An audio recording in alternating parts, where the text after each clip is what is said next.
என்னும் அன்னை வாழி அள்ளியங்கோதை பேராம் அம்மை வாழி மாதவர் சேர் வன்மீகநாதன் வாழி மகிழ் வருடும் தியாகேச வள்ளல் வாழி போதமுதவும் தேவதீர்த்தம் வாழி புனித சிவனடி தொண்டர் பொருந்தி வாழி நீதியருள் சிவதருமகதர் கருத்தர் வாழி நிறை செல்வத் திருவாரூர் நீடுவாழி நித்தம் எழுந்தருளி நின்மலனே நித்தம் எழுந்தருளி நின்மலனே எந்தனக்கு உத்தி மிக மிகவும் போதித்து சித்த மகள் போக்குவாய் இன்பசுக பூரணத்து இரண்டரவே ஆக்குவாய் சொக்கநாதா வேறன்ப நல்லன் விடை செய்யான் தானல்லன் ஓரன்பும் இளானேன் உளுத்தனேன் எனைக் காட்டி உனைக் காட்டி இன்பத் தொட்டிலே ஆட்டி வளர் சொக்கநாதா. எல்லாமல்ல செந்தமிழ் சொக்கநாத பெருமானுடைய திருவருளையும் தருமயாதீன குருமணிகளுடைய குருவருளையும் முன்னிறுத்தி சிறப்பாக இந்த வகுப்பானது நடைபெற்று வருகிறது. இது நமக்கு 3வது வகுப்பு தானே ஆரம்பிச்சது. அதாவது இது 3வது வகுப்பாக இந்த வகுப்பானது அமைந்திருக்கின்றபடியாக சிறப்பாக இருக்கு. உண்மை விளக்கம், அதாவது உண்மை என்கின்ற அந்த மெய்நெறி சைவ சித்தாந்த சாத்திர நூல்களிலே அடிப்படை நூலாக கருதப்படுவது. சொல்லப்போனா இந்த உண்மை விளக்க நூலை பத்தி பேசிட்டு இருக்கும்போது அணையா அடியன் கிட்ட சொன்னது என்னன்னா, இது இது பொதுவாகவே முதல் வகுப்புலேயே சொன்னாங்க, கேள்வியும் பதிலுமாகவே இது அமையும். உண்மை விளக்க ஆசிரியராக இருக்கக்கூடிய மணவாசகம் கடந்தார். அந்த மணவாசகம் கடந்தார் தன்னுடைய ஆச்சாரியராக இருக்கக்கூடிய மெய்கண்டாரிடம் கேட்ட கேள்வி, அதற்கு அவர் தந்த அந்த பதில்கள், மெய்கண்ட ஆச்சாரியனையே குருவாக நாம் பாவிக்கின்ற அந்த ஒரு மரபினாலும் இது சிவபெருமானே சொன்ன கருத்தாகவும் நாம் எடுத்துக்கொள்ளுகின்றபடியாலும் இந்த நூல் இது திருவருள் குருவருள் வாயிலாக நமக்கு வாய்த்ததாகவே நாம் எண்ணத்தக்கது.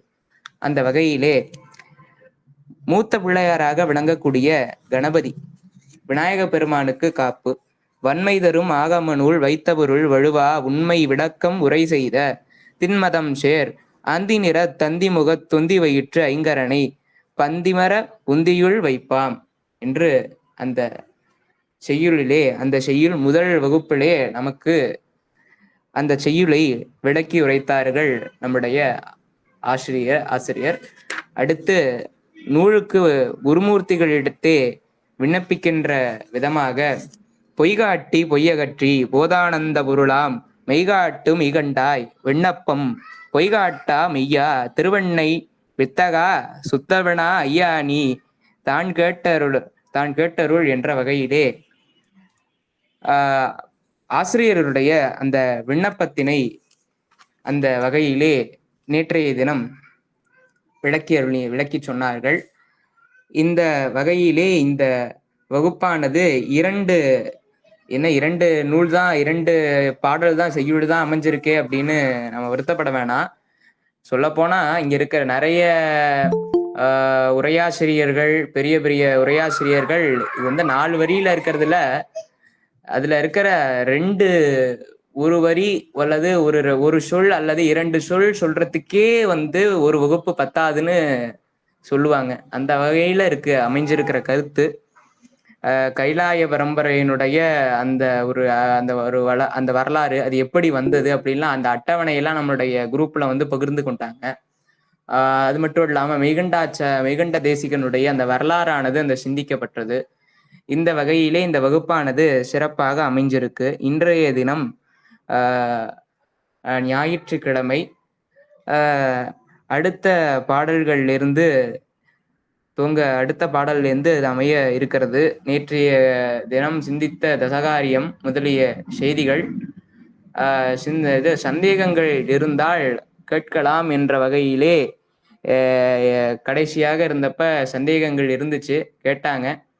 ஆனா நேரம் கருதி சீக்கிரமா முடிக்கிற மாதிரி ஆயிடுச்சு. எப்பவுமே இதனுடைய ஷெடியூல் எப்படி இருக்கும்னு கேட்டிங்கன்னா, லாஸ்ட் ஃபைனல் ஸ்டேஜில் சந்தேகம் கேட்கிற மாதிரியும் அதற்கு ஆசிரியர் விடை சொல்ற மாதிரியும் அமையும். உங்களுக்கு வேற எதுவும் டவுட்ஸ் இருந்தாலும் அப்பப்ப நீங்க கேட்கலாம்.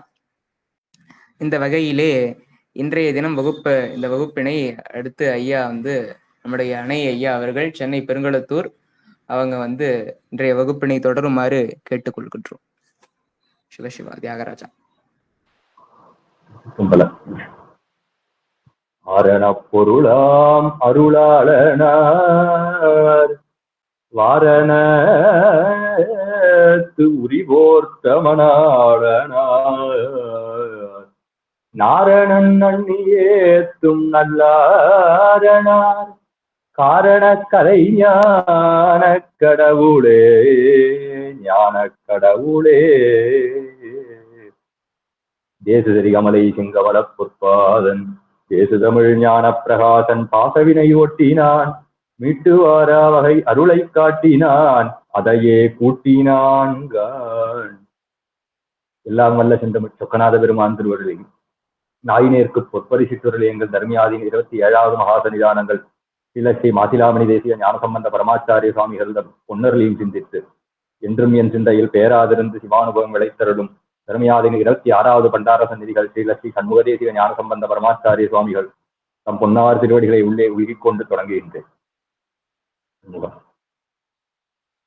அதாவது இந்த வகுப்பு என்பது ஒரு தொடர் வகுப்பாகத்தான் அமையும் அப்படின்னு சொல்லியிருக்கேன்.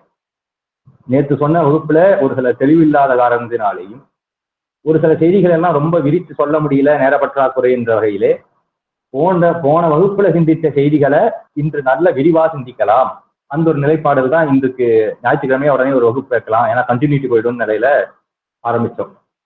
அப்போ இன்று முதல் சிந்தனையாக நமக்கு அமைவது ஒரு சந்தேகத்தோட கேட்டாங்க, மிகண்ட தேவருக்கு முன்னாடி சைவ சமய சாத்திரங்களானது வரையறுக்கப்படவில்லையா அப்படின்னு சொல்லிட்டு ஒரு அன்பர் ஒருத்தர் கேட்டார்.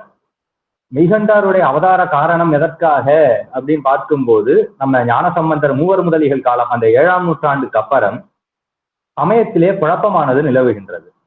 அதாவது ஞானசம்பந்தர் காலத்துக்கு அப்புறம் தான் இந்த சங்கரர், அப்புறம் மத்வாச்சாரியர், ராமானுஜர் போன்ற ஆச்சாரியர்கள் எல்லாம் நம் நாட்டிலே நிலவை தொடங்கினார்கள்.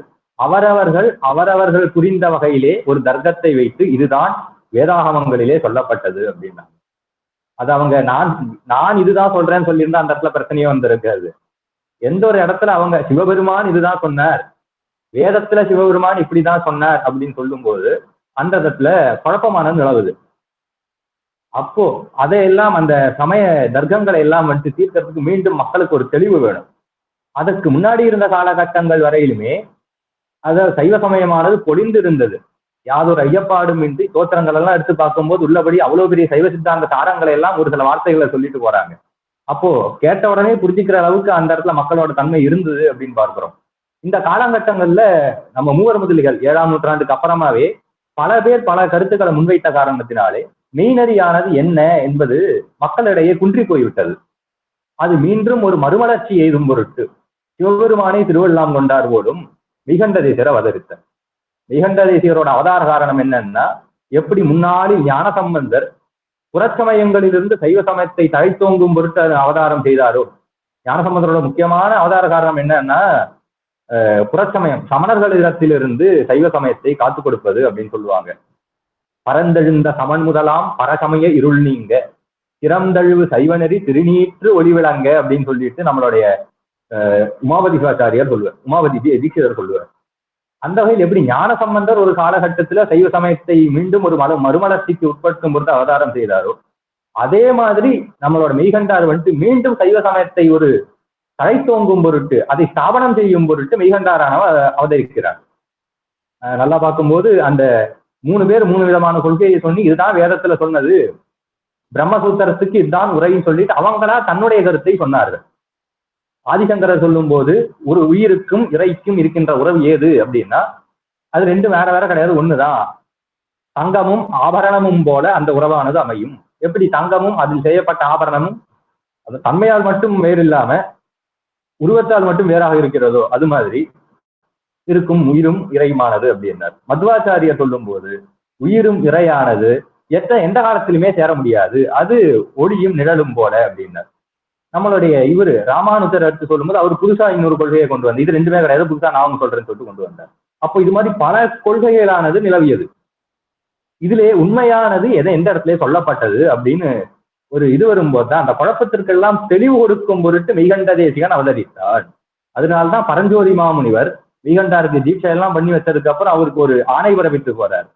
அவர் சொன்ன அந்த 12 சூத்திரங்களையுமே தமிழில் செய்து தமிழுலகம் உய்யும் பொருட்டு ஏது திருஷ்டானங்களால் அருளி செய்க அப்படின்னார். அவர் வடமொழியில சொன்னார். அதாவது மெய்கண்ட இந்த சிவஞான போதம் என்பது மெய்கண்டாருடைய நூல்னு கிடையாது, அது எப்பத்திலிருந்தோ நிலவில இருந்த ஒண்ணு. நம்ம மாணிக்க வாசகருக்கு சுவாமி வந்துட்டு குறுந்தின்னேல அருள் செய்யும் போது அவர் கையில சிவஞான போதம் என்ற சுவடி இருந்தது அப்படின்னு பார்க்கிறோம். அப்போ சிவஞான போதம் அது பேரு தானே தவிர்த்து அது மெய்கண்டார் அருள் செய்ததுன்னு கிடையாது. சிவபெருமான் அருளியதை மெய்கண்டார் சொன்னார்.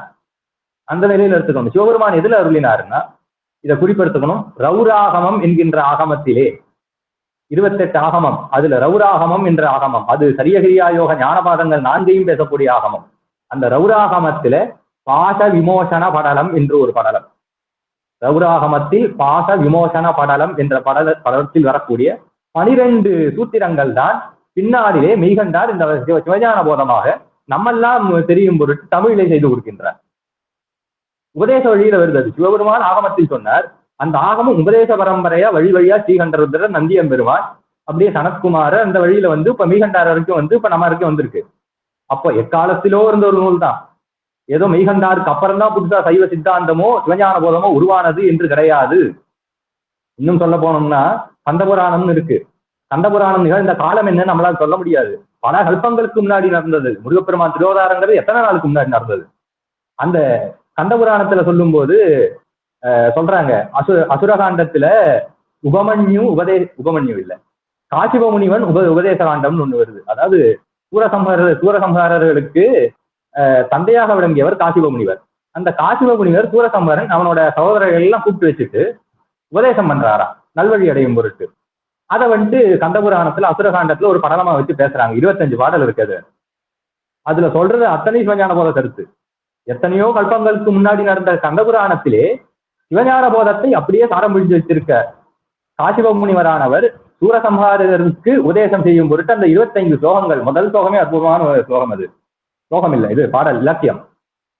சார்ந்தவர் ஆய்ந்திட தக்கவாம் பொருள் 3 உல மாமரையெல்லாம் ஒழிய நின்றன ஆய்ந்ததோர் தொல்பதி 6 உயிர் தொகை வானுரை தலையென வகுப்பவர் மன்னவே அப்படின்ற. சார்ந்தவர் ஆய்ந்திட தக்கவாம்பொருள் 3 உல, நல்ல அறிவுடையவர்கள் ஆராய்ச்சி செய்வதற்கென்னும் பொருட்டு 3 பொருட்கள் என்றும் உள்ளது. அது என்னென்ன என்று நான் சொல்லல, மாமரையெல்லாம் ஒழிய நின்றன அப்படின்னார். இது என் கருத்தல்ல, வேத சிவாகமங்களிலே சொல்லப்பட்ட கருத்து. இந்த 3 பொருட்கள் உள்ளது. அது என்ன? முதல்ல தொல்பதி அப்படின்னு சொல்லும் போது பதி என்ற இறைவன், ஆர்ந்ததோர் தொல்பதி அப்படின்னார் இறைவன். அடுத்து 6 உயிர் தொகை, உயிரானது பல அந்த தொகை. அப்புறம் வானுரை தலை என வகுப்பவர் மன்னவே. தலை என்றால் பாசம் என்றதற்கு மற்றொரு பொருள். அப்போ மெய்கண்டாருக்கு அப்புறம்தான் நம்ம இந்த சைவ சித்தாந்தமானது தமிழ்நாட்டுல நிலவிச்சு, உலகத்திலேயே அப்பதான் நிலவிதுனால சொல்றாங்க. அதுக்கு முன்னாடி வேற வழக்கங்கள் எல்லாம் இருக்குன்னு வேற சொல்றாங்க. அப்படி இல்ல, மெய்கண்டாருக்கு முன்பு பல கோடி கல்பங்களுக்கு முன்பு கந்த பெருமான அவதாரம். அந்த இடத்துல சொல்லும் போது உபமன்யு மகரிஷி சிவஞான போதத்தை உபதேசிக்கின்றாருன்னு வருது. அந்த 25 பாடலுமே உள்ளபடியே சிவஞான போதத்தை சாரம் தான் சொல்லியிருக்காரு. முப்பொருள் தன்மை என்ன, முப்பொருள் தன்மையை ஆராய்ந்து அடைந்தவர் தன்மை என்ன, முத்தியிலே இறைவன் எப்படி இருக்குன்னு அந்த படலாம் மொத்தமா பேசுறாங்க. அப்போ மெய்கண்டாருக்கு அப்புறம்தான் சைவ சித்தாந்தம் தோன்றியது என்பது சுற்றிலுமான ஒரு பொய் பிரச்சாரம். அது அறியாதவர்கள் அறிவின்மையின் முதிர்ச்சியால் கூறும் வார்த்தை என்று இந்த இடத்துல நான் ஸ்தாபனம் செய்கின்றேன். அப்படி மெய்கண்டாருடைய அவதாரம் எதற்காக என்றால் குழப்பத்திலிருந்து மெய்நெறியை மீட்க வேண்டி அவதரித்தார். அப்படி அவரு உள்ளபடியே அந்த நம்மளுடைய பரஞ்சோதி மாமுனிவர்கிட்ட உபதேசம் எல்லாம் வாங்குறார். உபதேசம் எல்லாம் வாங்கும்போது 4 நிலைகளிலே அந்த உபதேசத்தை பெற்றார் அப்படின்னு போன வகுப்புல சொன்னேன். முதல்ல கேட்டார், சிந்தித்தார், தெளிந்தார், நிஷ்டை கூடினார், ஆச்சாரியனிடத்திலிருந்து உபதேசத்தை கேட்டார். அதுக்கடுத்து சொன்ன உபதேசத்தை அவர் சிந்தை செய்தார். சொன்ன உபதேசம் இதுதான் என்று தெளிந்தார். தெளிந்த பிறகு திரு வெண்ணைநல்லூர் கொல்லா பிள்ளையார் சந்நிதியிலே 13 நாட்களில் நிஷ்டை கூடினார் அப்படின்னு சொன்னார். இந்த முதல் சொன்ன அந்த கேட்டல்ல இருந்து இந்த தெளித நிஷ்டை கூடல் வரைக்கும் இருப்பது என்னன்னு பார்க்கும்போது அது வந்துட்டு சரியகிரியா யோகங்களில ஞானத்திலே 4 பிரிவு இந்த கேட்டல் தொடக்கமாக இருக்கக்கூடியவை அப்படின்னு சொன்னேன். அது போன வகுப்புல சொன்னது. அதை தான் இன்னைக்கு நம்ம விரிச்சு அந்த தசகாரியங்கள்லாம் என்ன அப்படின்னு நம்ம பார்க்க போறோம். அப்ப முதல்ல 4 பாதங்கள் இருக்கு. சைவ சமயத்தில் இறைவனை அடையும் பொருட்டு 4 படிநெறிகள். ஏனிப்படி நெறி இட்டு கொடுப்பன அப்படின்னு சொல்லிட்டு அப்பர் சுவாமி சொல்லுவார் திருவையாறு தேவாரத்துல. அப்படி ஒவ்வொரு படிநிலைகள் உண்டு. அந்த படிநிலையில முதல்ல இருப்பது சரியை, அடுத்தபடி கிரியை, அதற்கும் மேல யோகம், அதற்கும் மேல ஞானம். இந்த ஞானமானது எத்தன்மையதுன்னா இந்த 4 படி உள்ளபடியே எடுத்துக்கிட்டோம்னா 4வது படியானது எப்படி படியாகவும் தளமாகவும் அடையுதோ அதே மாதிரி அடையும் பயனாகவும் அது ஒரு படியாகவும் அமைவதுதான் ஞானம். யோகத்தின் தெளிவை அப்படின்னு மாணிக்கவாசகர் சொல்வார். யோகத்தை கடந்த ஒரு தெளிவு ஞானம் அப்படின்னு. இந்த 4த்துலயுமே 4 பிரிவுகள் உண்டு. இப்ப சரியைன்னு ஒரு படி இருக்குன்னு சொன்னேன். அந்த சரியையில 4 பிரிவு. சரியையில் சரியை, சரியையில் கிரியை, சரியையில் யோகம், சரியையில் ஞானம். இதே மாதிரி கிரியையில் சரியை, கிரியையில் யோகம், கிரியையில் கிரியை, கிரியையில் ஞானம். அதே மாதிரி யோகத்தில் சரியை, யோகத்தில் கிரியை, யோகத்தில் யோகம், யோகத்தில் ஞானம். கடைசியில ஞானத்தில் சரியை, ஞானத்தில் கிரியை, ஞானத்தில் யோகம், ஞானத்தில் ஞானம். இந்த ஞானவாதத்தை தான் அடைய வேண்டி மெய்கண்டதீஸ்வரர் வந்தார். ஏன்னா ஒரு பூர்வ ஜென்மத்திலேயே அவர் இந்த தவ வலிமை இருந்தது. தவம்னா நம்ம சாத்திரங்கள் சொல்லப்படுவது இந்த காடு மேல நின்று கடுந்தவம் ஏற்றுவது, காரே சுமந்த இடிமீது நின்றும் கடுங்கலனில் நேரே அருந்தவம் செய்வீர் அப்படின்னு குருஞான சம்பந்தர். அது மாதிரி கிடையாது. தவம் என்று நாம் சொல்வது என்னன்னா இறைவனை நோக்கி நாம் செய்யும் செயல் அத்தனையும் தவம் எனப்படும். இறைவனை முன்னிறுத்தி, இப்போ நான் என்பதை முன்னிறுத்தி செய்தோம்னா அதற்கு பேரு வினைன்னு பேரு. அதன் மூலியமாக நமக்கு இன்ப துன்பங்கள் வரும். நான் செய்தேன் அப்படின்னு சொல்லிட்டு ஏதாவது நம்ம செயலை செஞ்சோம்னா அது வினை. அதுவே இது திருவருளால் நான் செய்தேன், இறைவனை அடையும் பொருட்டு செய்தோம்னா அதுக்கு பேரு தவம். இதுதான் 2க்கும் உள்ள வேறுபாடு. இந்த வினையின் மூலியமாக இன்ப துன்பங்கள் வரும், தவத்தின் மூலியமாக இன்ப துன்பங்கள் வராது. அதை கடந்த ஒரு மேல்நிலை நமக்கு மேம்படும் அப்படின்னு பார்க்கிறோம். அப்போ தவம் அப்படின்னா என்னன்னு சொல்றதுக்கு, இந்த தவம் என்று சொல்லப்படுவது என்னன்னா சரியை, கிரியை, யோகம், இந்த 3 தவம். தவ பயனாக இருப்பது ஞானம். இது சிவஞான போதத்துல பல வகையா சொல்றாங்க. லட்சுமி நாராயணன் கை தூக்கி என்ன விஷயம் சொல்லுங்க. இல்ல தெரியாம பட்டுடுச்சு. ரைட். அதாவது சரியகிரியா யோகம் என்பது தவமாகவும் தவ பயனாக இருப்பது இந்த ஞானம் அப்படின்னு பார்க்கிறோம். இப்போ இந்த 4லுமே 4 பிரிவுகள் இருக்கு. அந்த வகையில 16 வகையாக பிரித்தார்கள். சரியையில 4, கிரியையில 4, யோகத்தில் 4, ஞானத்தில் 4. இப்போ சரியையில் சரியை அப்படின்னா என்ன? உள்ளபடியே சரியகிரியா யோகம்னா முதல்ல என்னன்னு பார்த்துருவோம்.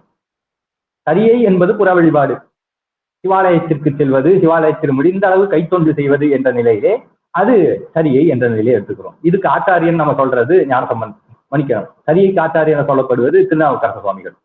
திருநாவுக்கரசர் தான் அவ்வளவு கைத்தொண்டு செய்தார். அந்த கைத்தொண்டுக்கு இருக்கிற சிறப்பு என்பது பெரிய புராணத்து ஒரு இடத்துல தான் அது ரொம்ப தெளிவா சொல்றாங்க. ஞானசம்பந்தருக்கும் திருநாவுக்கரசருக்கும் இறைவனானவர் திருவிழிமலையில காசு வச்சார். அதுல ஞானசம்பந்தருக்கு கொடுத்த காசுல மாத்து கம்மியா இருந்துச்சு அப்படின்னு சொல்றாங்க. திருநாவுக்கரசர் கொடுத்த காசுல வந்துட்டு மாத்து அதிகம், உயர்தரமான பொண்ணை ஞானசம்பந்தருக்கு திருநாவுக்கரசர் கொடுத்தார் அப்படின்றாங்க. அது ஏன் வந்துட்டு திருநாவுக்கரசருக்கு மட்டும் மாத்து அதிகமா கொடுத்தார் அப்படின்னு பார்க்கும்போது பெரிய புராணத்துல ரொம்ப தெளிவா சொல்றாங்க. திருநாவுக்கரசர் கைத்தொண்டு செய்தார் அப்படின்னாங்க. சிவாலயத்திற்கு தொண்டு செய்வது என்பது அத்தனை முக்கியத்துவமான ஒரு காரியம் நம் சைவ சமயத்தில். ஏன்னா நம்மளை தவிர வேற யாரும் பண்ண போறது இல்லாங்க.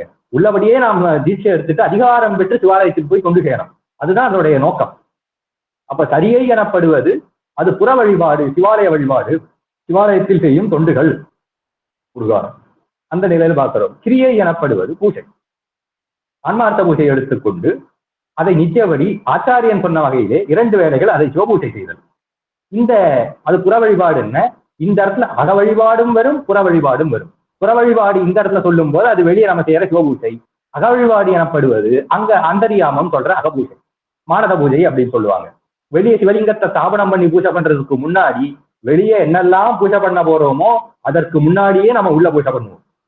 உள்ள முதல்ல பூஜை முடிச்சதுக்கு அப்புறம் வெளியே அந்த சிவாற்றலை தூக்கி வைத்து நம்ம அதுக்கு பூஜை பண்றோம். அப்படி அதுக்குள்ள அகமும் புறமுமாக இருப்பது கிரியை. அடுத்து யோகம். யோகம் என்றால் என்ன அப்படின்னா, இந்த அக வழிபாடும் புற வழிபாடும் தோய்ந்து வர, இரண்டும் சேர்ந்து இயங்கி வர, அக வழிபாடு முதிர முதிர புற வழிபாடு அறவே குறைய, அக வழிபாடு மற்றும் நிலைத்து நிற்பது யோகம். அந்த அந்த யோக நிலையில பாத்தீங்கன்னா சிவலிங்கமே தேவையில்லை, ஆனா சிவபூஷை நடக்கும். உடையவர் லிங்கமே தேவையில்லை, ஆனா அந்த இடத்துல உடையவர் பூஷை நடக்கும். எப்படி வாயிலார் நாயனார் எல்லாம் பண்ணாரோ, வாயிலார் நம்மளுடைய பூசல நாயனார் எல்லாம் பண்ணாங்க இல்லையா, அந்த நிலையானது ஏற்படும். அது மேலான ஒரு நிலை. அப்போ யோகம் என்பது உள்ளபடியே முழுக்க முழுக்க அது அக வழிபாடு அப்படின்னு பார்க்கிறோம். ஞானம் என்பது இது நான்கையும் கற்று தேர்ந்த ஒருவன் இறைவனுடைய முழுமுதற்தன்மையை முழுதும் அறிந்து அனைத்திலும் இறைவன் உரைகின்றான் என்ற நிலையிலே அனைத்தையும் சிவவன பார்ப்பான். அந்த நிலையானது ஞானம். அப்ப சரியை, கிரியை, யோகம், ஞானம், இந்த நான்கிற்கும் என்ன வேறுபாடுகள் மற்றும் அதன் தன்மை என்னங்கிறத போது உரைத்தேன். இப்போ சரியையில 4 பாதங்கள் அப்படின்னு, இந்த சரியையில 4 பாதங்கள் என்ன, இது குறிப்பிருக்க வேண்டியது. அந்த விளக்கி சொல்றதுக்கு இது இருக்கு அவகாசம் இருக்காது. அந்த நிலையில அந்த இதை மட்டும் சொல்றேன், பேர்களை மட்டும் சொல்றேன், குறிப்பிட்டு வச்சுக்கோங்க. சரியை அப்படின்னா அது சதங்க ஞாசம் என்கின்ற கிரியை. தீட்சை எடுத்தவங்களுக்கு தெரியும், சதங்க மந்திரங்கள்னு சொல்லுவாங்க. இறைவனுடைய 6 அங்கங்களை குறித்து வரும் மந்திரங்கள். ஹிருதயம், சிரசு, சிகை, கவசம், நேத்திரம், அஸ்திரம் என்கின்ற 6 வகையான மந்திரங்கள். அந்த 6 மந்திரங்களை அங்கங்களிலே நாம் ஞாசம் செய்வது.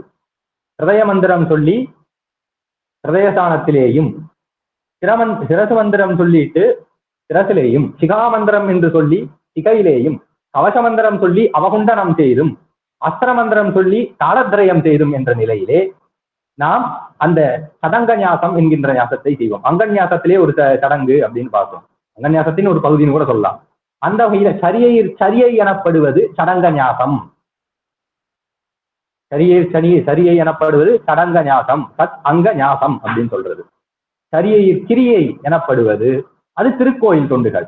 திருக்கோயிலே விளக்கிடுதல், திருஅலகிடுதல், வேண்டிய திரவியத்தை சேகரித்து கொடுத்தல் என்ற போன்ற வகையிலே முடிந்தளவு திருக்கோயிலுக்கு சென்று திருக்கோயிலில் பங்கேற்று அதில் செய்யும் தொண்டில் நாம் ஈடுபடுவது. திருக்கோயில தூபம் போடுறது, இந்த சடங்கு, இந்த தொண்டுகள் எல்லாம் எந்த அளவு நாம் திருக்கோயிலுக்கு போய் தொண்டுகள் செய்யறோமோ அது அத்தனையும் கிரியை எனப்படுவது. அடுத்து சரியை யோகம் எனப்படுவது மந்திரமூர்த்தி தியான ஜபம் அப்படின்னு சொல்றது.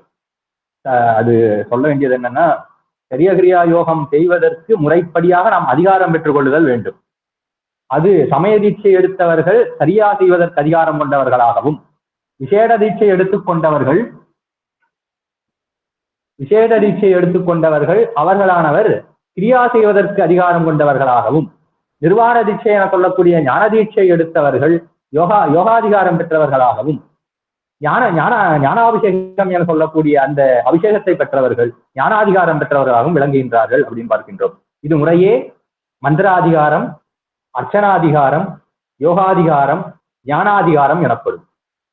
இந்த சமய தீட்சை, விசேஷ தீட்சை, நிர்வாண தீட்சை, ஆச்சாரிய விஷயம் எனப்படுவது முறையே மந்திராதிகாரம், அர்ச்சனாதிகாரம், யோகாதிகாரம், ஞானாதிகாரம் அப்படின்னு சொல்லுவாங்க. அப்போ முறையான நிலையில நம்ம சமய தீட்சை எடுத்தோம்னா 2 வேளை அனுஷ்டானம் மட்டும் பண்றோம், விபூதி பூசி அன்றைக்கு மட்டும் ஜபிக்கிறவங்க நிலையில நின்றுடக்கூடாது.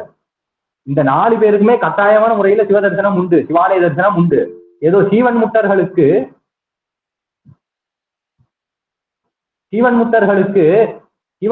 சிவதர்சனம் உண்டா அப்படின்னு ஒரு சில பேர் கேட்பாங்க. சீவன் முத்தர்களுக்கும் சிவதர்சனம் உண்டு. சிவஞான போதத்துல 8ஆம் சுத்தரத்தோட முடிஞ்சு போச்சு. அந்நியமின்மையின் அரண்கள் செல்லுமேன்னு சொல்லிட்டு அந்த முத்தி பேற்ற சொல்லிட்டார். முத்தி பேற்ற சொன்னதுக்கு அப்புறமும் அவர் 8, 9, 10, 11, 12 4 சூத்திரங்களை வைக்கிறார். 4 ஏன் வைக்கிறாருன்னு சொல்லும் போது அவர்களுக்கும் இந்த தன்மை பொருந்தும், அவர்களுக்கும் ஆலயம் தொழுதலானது உண்டு. மலிந்தவர் வேடமும் ஆலயம்தானும் அரணனு தொழுவேன் கடைசி உத்தரத்துல சொல்றாரு. அப்ப ஆலயம் தொழுவது என்பது அத்தனை பேருக்கும் விதிக்கப்பட்ட ஒரு பயன். கட்டாயமான முறையில 2 வேளை சிவதர்சனம் பண்ணணும் என்பது விதி. அதுல சரியா மார்க்கத்தில் இருக்கவர்கள் தான் சிவாலயத்தில் தொண்டு செய்ய வேண்டும். அதற்கு அவர்கள் முறையை சமய தீட்சை பெற்றிருக்க வேண்டும். அனுஷ்டானம் ஜபத்தோட நின்றக்கூடாது. சமய தீட்சை எடுத்தவங்க கட்டாயமான முறையில சிவதரிசனம் பண்ணிட்டு அங்க திருக்கோயில போய் தொண்டு செய்யணும். அதுதான் அதோட கருத்து. அடுத்து அர்ச்சனாதிகாரம் என சொல்லக்கூடிய விசேஷ தீட்சை எடுத்தவர்கள் அவர்கள் முறைப்படி உட்கார வச்சு 2 வேளை சிவபூஷை பண்ணணும். ஆன்மார்த்தமூர்த்தி ஆகியதிலே சிவலிங்கத்தை ஸ்தாபனம் செய்து அதற்கு 2 வேளை சிவபூஜை செய்ய வேண்டும். அது கஷ்டபுத்தமிட்டாவது பூஜை செய்யணும்னு சொல்லுவாங்க. அது உயிர் இருக்கும் தருவாய் வரையும் சிவபூஜை பண்ணணும்னு அங்க பிரமாணம் எடுப்பாங்க. அப்படி நம்ம அங்க கிரியை அந்த அர்ச்சனாதிகாரம் பெற்றவர்கள் சிவபூஜை செய்யணும். யோகாதிகாரம் பெற்றவர்கள் யோக சாதனை செய்யணும். அந்த ஆச்சாரியன் சொல்லிக் கொடுக்கும் வகையிலே யோக சாதனை செய்ய வேண்டும். அது ஞானாதிகாரம் பெற்றவர்கள் இதன் பயனாக இருப்பது ஞானம், அதனால் அவர் கற்று தேர்வார்கள் என்ற நிலையை பார்க்கின்றோம். அப்போ யோகம் எனப்படுவது மந்திரமூர்த்தி தியானம். அதிகாரம் பெற்றிருக்கிறோம் சமயதீட்சத்தவங்க மந்திராதிகாரம் என்று பெயர். அவர்கள் ஆச்சாரியனிடத்திலிருந்து அஞ்செழுத்தை உபதேசமாக வாய்த்து அதை ஜபம் செய்வார்கள். 2 வேளை 108 வாத்தி 108 வாத்தி இவர் நம்ம ஜபம் பண்ணிட்டு இருப்போம். அதையே 108ன்னு அது தனியா ஒரு இது உண்டு, அது சொன்னா நேரம் ஆயிடும். அதனால இதை மட்டும் சொல்றேன், கருத்தை மட்டும் சொல்றேன். மந்திர மூர்த்தி தியான ஜபம் அப்படின்னு சொல்லும் போது இந்த ஜபம் பண்ணும் முறை அப்படின்னு இருக்கு. மாணிக்கவாசகர் சொல்லும் போது சிந்தனை எப்படி ஜபம் பண்ணும் சொல்றார் மாணிக்கவாசகர். சிந்தனை நிந்தனக்கு ஆக்கி நாயினேன் கண்ணினை நின் திருப்பாத போதற்கு ஆக்கி வந்தனையும் மலர்க்கே ஆக்கி வாக்கு உன் மணிவார்த்தைக்கு ஆக்கி ஐம்புலன்கள் ஆரவந்து உள்ளே புகுந்த விஷயமான முதல் பெருங்கடலே அப்படின்னு. எவ்வளவு அருமையான வார்த்தை. அப்ப ஜபம் பண்ணும் போது சிந்தனையானது எங்க இருக்கணும்? சிவபெருமான இடத்தில் இருக்க வேண்டும். சிந்தனை நிந்தனக்கு ஆக்கி நாயினேன் கண்ணினை நின் திருப்பாத போதற்கு ஆக்கி. நம்ம கண்ணு எப்படி வேணா முன்னாடி என்ன வேணா இருக்கலாம், ஆனா இருப்பது சிவபெருமானுடைய திருவடி என்ற நிலையில கண்ணுக்கு முன்னாடி சிவபெருமான் திருவடி மட்டுமே நிற்கணும் அப்படின்றார். ஜபம் பண்ணும் போது நாயினேன் கண்ணினை நின் திருப்பாத போதற்கு ஆக்கி வந்தனையும் அம்மலர்க்கே ஆக்கி வணக்கங்களையும் அந்த மலர்பாதத்திற்கே ஆக்கி ஐம்புலன்கள் ஆரவந்து உள்ளே புகுந்த விஷயமான முதல் பெருங்கடலே. பண்ணும்போது ஐம்புலன்கள் வழியே செல்லக்கூடிய வினையான நமக்கு தாக்கப்படாத வகையில் நம்ம ஜபம் பண்ணும். 5 புலன்களும் விட்டு விட்டு ஜபம் பண்ணணும்னு கூட சொல்லலாம். அந்த வகையில நமக்கு இஷ்டப்பட்ட மூர்த்தியை தியானம் பண்ணிட்டு அந்த மூலமந்திரத்தை ஜபம் பண்ணுவது என்பது சரியையில் யோகம். சரியையில் ஞானம் அப்படின்னா என்னன்னா உள்ளபடியே சிவபெருமானையும் சிவன் அடியார்களையும் சிவனெனவே தொழுதல் என்பது சரியையில் ஞானம். அப்பர் சுவாமிகள் சொல்லும் போது சங்கநிதி பதுமநிதி 2ம் தந்து தரணியோடு வானாள திருவரேனும் மங்குவார் அவர் செல்வம் மதிப்போம் அல்லோம் அப்படின்னார். எனக்கு எதுவுமே வேணாம், எது எனக்கு முக்கியம் அப்படின்னா அது சிவபெருமானோட அடியார் யாராக இருந்தாலும் அவர்களை நான் வழிபடுவதுதான் எனக்கு மேலான செல்வம் அப்படின்றாரு. அந்த நிலையில சிவபெருமானுடைய அடியார்களை முதல்ல வழிபடணும். அது நம்ம சரியையில் ஞானம். அடியார்கள் வழிபாடும் குருலிங்க சங்கம வழிபாடு எனப்படுவது சரியையில் ஞானம்னு பார்க்கிறோம். அடுத்து கிரியை. கிரியை பிரிவு. அந்த ஃபர்ஸ்ட் ஒரு ரிவைண்ட் பண்றீங்களா? சரியையில் சரியை, சரியையில் கிரியை, அந்த சரியையில் யோகம், சரியையில் ஞானம். அதான் சரியை எனப்படுவது சடங்க ஞாசம். சரியையில் கிரியை எனப்படுவது திருக்கோயில் தொண்டு. சரியையில் யோகம் எனப்படுவது மந்திர மூர்த்தி தியான ஜபம். சரியையில் ஞானம் எனப்படுவது சிவனையும் சிவன் அடியார்களையும் வழிபடுதல். சரியா?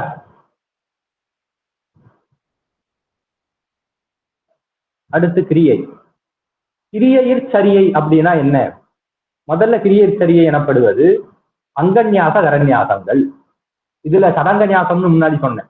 இங்க அங்கன்யாச கரன்யாசம். அங்கன்யாசம்னா அங்கத்திலே சிவபெருமானை பதித்தலாகவும் கரத்திலே சிவபெருமானை பதித்தலாகவும் அமையும். அது சமயதீட்சர்த்தவங்க அதுக்குள்ள பஞ்சபிரம மந்திரங்களையும் சதங்க மந்திரங்களையும் சொல்லிக்கொண்டு ஆசனமூர்த்தி மந்திரங்களை சொல்லிக்கொண்டு அவர்கள் அங்கன்யாச கரன்யாசம் செய்து உடலிலே சிவபெருமானை பதிப்பார்கள் அப்படின்னு பார்த்தோம். அது தீட்சை எடுத்தா அவங்களுக்கு முறையா சொல்ல வேண்டியது. இங்க எத்தனை பேர் தீட்சை எடுக்காதவங்க இருக்கீங்க தெரியல, அதனால சொல்லல. அதை அங்கன்யாச கரன்யாச கிரியை என்ற நிலையை எடுத்துக்கோங்க.